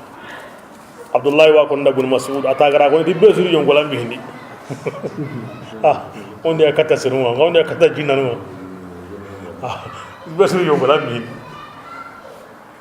aywa ati besuru gari yongolam bi hindi aywa ati ike Abdullah bin Mas'ud ike andigara batte ike anti ike aba qotondini lam yahdur ma'ahu ahadun ghairi seso ma diga minge seso ngiado Allah faran diga do me jinan noko na ato diga ko wa kin maka kampalenga Allah faran lo diga digidin diga iwaqilli tashabul jahul ara khire nyugo kutinge dangani tinnan taako ge khire no gondi atin dangani maga bugude minga nasage ay mero digandi wuronya sawon salli halde ada qur'ana joppa nge koni wo diga ke di nyaaga wo hoyu wonu jambamma yo ko manan kenu kata diga ke wuce halle nda dogo khankore mugo kanu hoyu go ma Allah faren kita aywa ke birenga ken nonni aywa hinayin gabo dingira ke awa hinayin ngabo bitel la gari rono ndo hari diga ke naga diga ndo bitendo mankange moy hari Allah faren kanin mu ku kadi ade wuce ganya inya jamake bitenya aw kutini aw nyana ko tabulle mo aw digana ke birenga kempai biteke digantenyi bo Allah faren ganya tlana aro hajir lo medi arikatinga atinda gani an kangewa ndi Allah fare wallahi makenke mpammi honni nan bugu katanga na sabunya kan homma kan kita mangai ngabo de ate Allah fare tinda angam bakkan kire ken no gondi aywa atinge garanti ma an kam makadi de wa jinna nyugo dani dugene dandi batte ha honya njabatini nan diga tanga di batte ati ku jinna no nasibina jinna no yani inda Allah fare adu gonga bode ati dogo ki akiteke be di jinna no kum ira me kariya iri ken kitenye kinya dogo kanenye ke bilenga ngera tumun kiti nda tumun kiti وكانت عدة هؤلاء awa mani menyi wujunu tamido hillo jinani ke no ku kya wono aw makka wa kulli masjidul jinn aw aro akaman talat angane kille sirent dalatu mi angane kille sirent dalatu ande kamundi angan to kono mi na wari e ko danga diga nyani mi hakre yan to gadi gillikem pati kira Allah fare ma bukunan diga madina kesa Allah fare ga sigi no kunu benu islam nda sudaro ninya batiranu nga ninya misidunga ninya batunga aga sigi no kono ko maganda Allah gari komu bueki wati ke ngure akata himbe karna ila ken kara ya kata himbe burunguru ila ken burungu ya kanu himbe wure ila ken to gono hina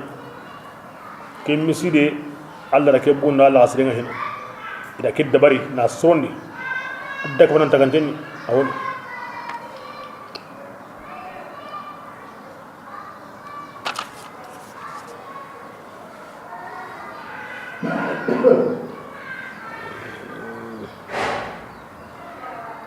ona sai kata diga ngi agala bin mas'ud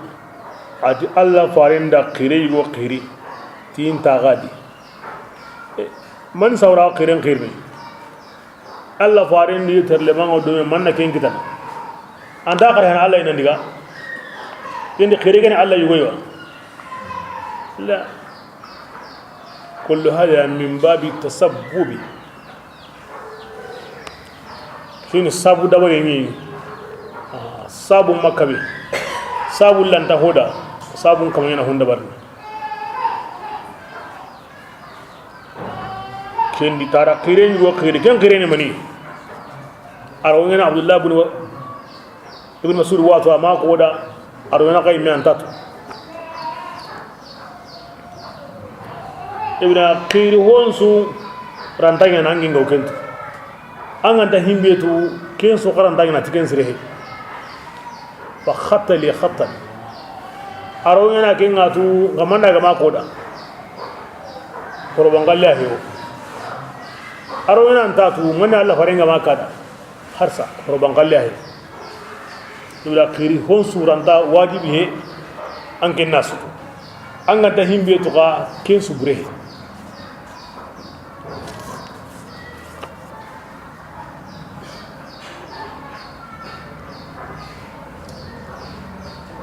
kini tayuwi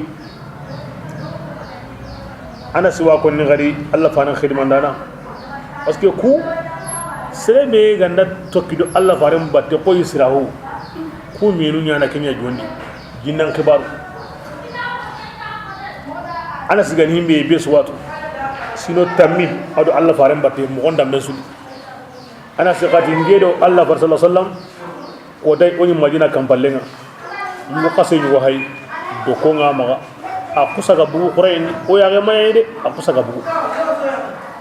Allah faare ngara wara bat ara wali bani atikeni jinnan sehekanne de tersenta da ya honke Allah faare ngeni kinyi Allah faare da ankeni minna jinnai atinge me toni hamu awa himare menyeninga la qisar menyeninga iblisa kismare le menyengi Allah faare da anke ngaw ni mani me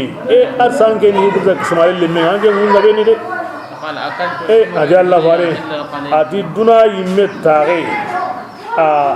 nke ga mahimbe biriadi agabe hede yani duna tago wucine bane ngiri duna ati himbe go ken ko ina atinge bila kebe aywa qabila do habila go me kalli kenda nyinge tuguna ningeni aywa makoro hina ni diga nundi aro yiten kumundi ngoda aywa annaki amundi aywa kanunta honum mutuna li wara adamare mundo menaka sama kundo balagansin worni wara serumure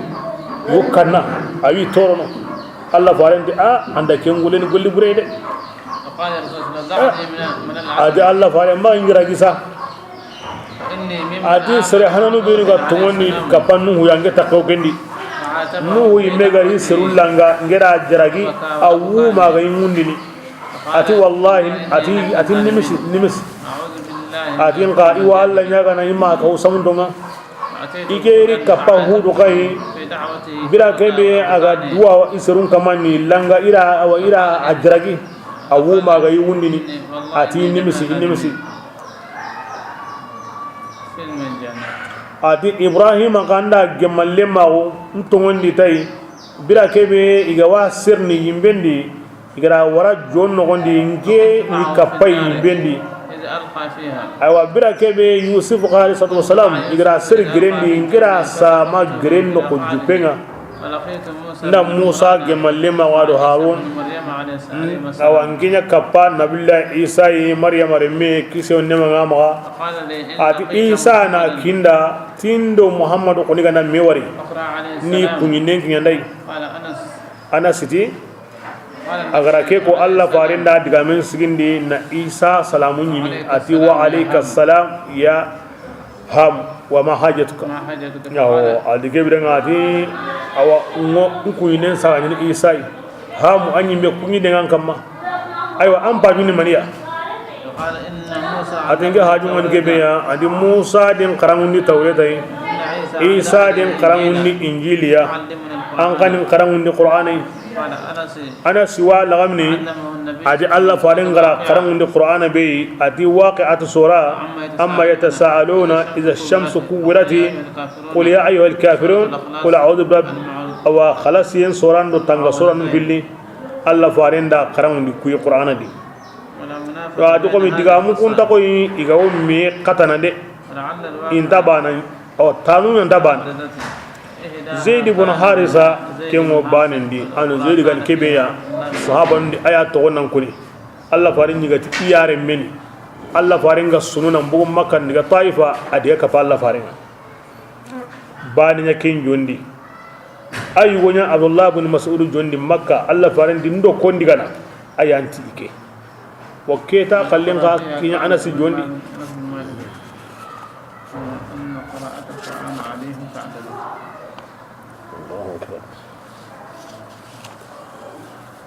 هو غنى هارون معجزي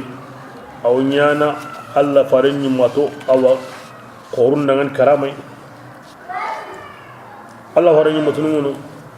جنا نو باكي كما ني ترين ني كيتوما يو كيتيني يا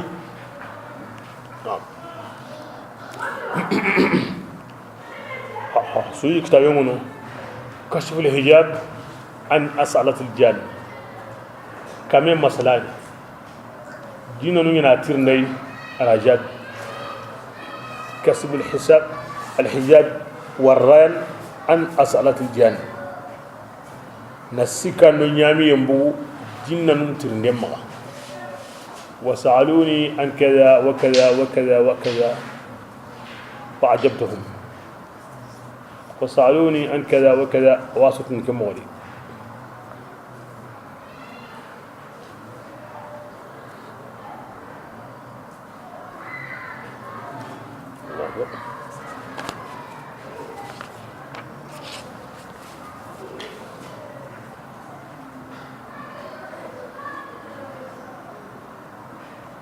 بسم الله أولم يروا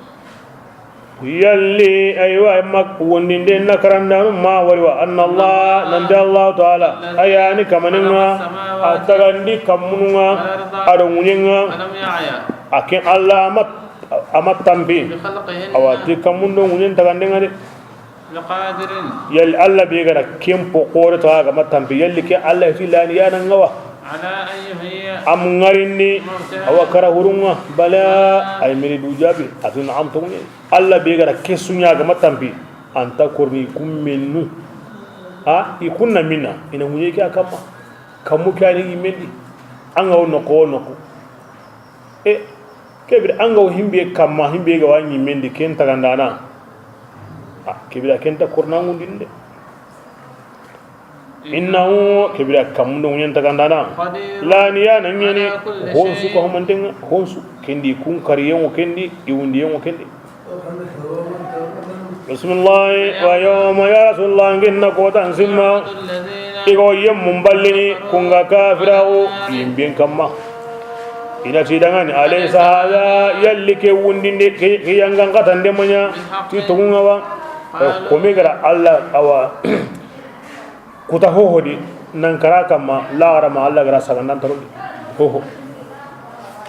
qalu ina ja'alna dangani bala na'am tunyani o konati o kamanga tunyani allah nati dangani kebirenga karayanga ngata intemo bima tihonga aganya takfuruna ago ken kafiraunu rasulullah sabari ansirun toranga koy mogombe hanke dunkunu sabari mogo illi harunga kumpanke mogode kebira kemmen dabarde kebira haren su asu sabari yemme maganta sorohil kunni koy nabillahi adam الله يموتني ولم نجد له عزما نبي يونس الله يمتي لا تكن كصاحب الحوت كبير كسر اللي هله كتو نصبر مغمينيا باسكي او هو ادم الله داورا ارجنا نكنغرين كتادا او ابليس رابو تيبو تشندي يونس Allah ma yamaru yekine ara hayra na hayrini agara mogobe sorondi aynul khata kayma khataw yimi nambu Allah qonnun naga halake ngander na mari yede Allah ma tangen nan digayna la takun ka sahib al-hut kiya sabira hosu Allah faringa ma Allah ga dunya kota be tidita kebira am Allah faram golle ngade kuga tore mobe iga tambi mobe iga munyi mobe ta bana na kensu menya bismillah fala tasta'jil lahum kebira ya rasulullah maga kuma akhroti dade ma akhroti dade ka'annahum awo qomi ansarugo ko tambe indaho ngari yarenga igabi baga na kinga kin ko tabane gilo be ga wadi tambe be ga wadi lam yalbasu iwonya na ko igamo ho wucudunade maganta sabane diliki nyoya itono ma khotbe himbe nda karakundu allah fare onda kita lagara ko tabane angila dinan da ikun wunsu ko mantenga I wunsu lagara ko tabane angila ikun wunsu ko mantenga ma korti Allah fare ke ko ni wala maka kahirin kanta do kumbane de sida suga kara kahiriya ke diga me ko nanda balagun adike qur'ana keni kiyandindenga hal yuhlaku ko ma halaki illa al-qawm ma ganda serunyi ko ngane dinan bakanu balagun kene silahandanye ko mahalaki maganta serube iga bugu dinan ni de ya qur'ana nyaninde ni qur'ana silahandanye ni angane trene ana silahandang mutu anganda barakin ang halakin de ibda dunarun kutuye o trene ni angana silahandanga qur'an angana kemutu aw debe mo mina arjenan debinga anta toko hangegid kanga ma qur'ana utan slandanga ango toko hangegid angana to wada ngura jahannam bade hada bala kinyan nindenya ni slandanga ni ngasere ma halaki maganda himmi ga budinan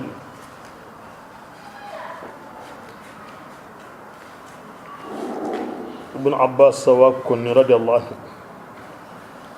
القرآن دي أو نجامني سبب عند القرآن قرأ anga da haqqe be qaradi ango ken sege nyana kem pakke waqidi mbakanga arja antuan kaburuni awan kinyandini kata andingiranga kebrenga ayna silahanda anga nak kara kaburundi haqqe be ga amma qur'ana di anaqidi mbuang arjanna di allah watinu komenda haqqe be ga amma aqranti annan sigi ampo tanga denga nanya nan to no go be kindi ken andra janga wadi iqra'a tarqa awa nga hoga ndam maga mamma sa qur'ana ga awa kebrenga ananyan kandi ila darakati sufla kata bi wurarangenga wadi yare jalanga na qoto wo ko ayanu hilli sahna adu hukilimanu hilli na yanki na nesin kinai awowa andamini alla dungen kama aw sarne hani kankan kilima bismillahir rahmanir rahim la ilaha illallah al azim al halim al karim subhana rabbis samawati wa rabbil ard rabbil arshil karim ukilimanu hilli bismillahir rahmanir rahim tumu bari tunkanta ma allah ayani tunka khorenga ayani nogenga ayani fonnan sirenga senna mu allah da kamun tagandana arun yin kama arul arsi kama ayani kama khorenga ke kelima danga hal an ayani ku hilisa ka annahum yawma yarawnaha lam yalbathu illa asiyatan duhaha ar ka annahum yawma yarawna ma yu'adun katta e sura na saha na yanki jalantinga na mini alla dungen kamma awi du kitana tawhid awre bagantin mosir galantin dambesu haraga na dabaga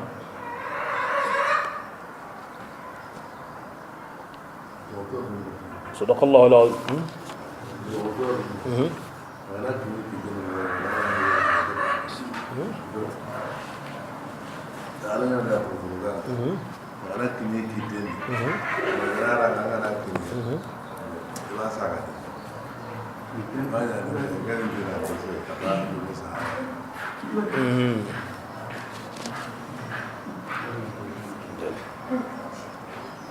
anna tuma mosengo no kusnari no tangari sunid nore suni mbega ni hawsum no arjan walla kum suri o ya faran kana suri o ya karlen suri o ya meda ba suri to won hande kinoy no sabatinya no do sayo so tangaya to am non pakaranga sa no barkiri ni ninga no sambakse annori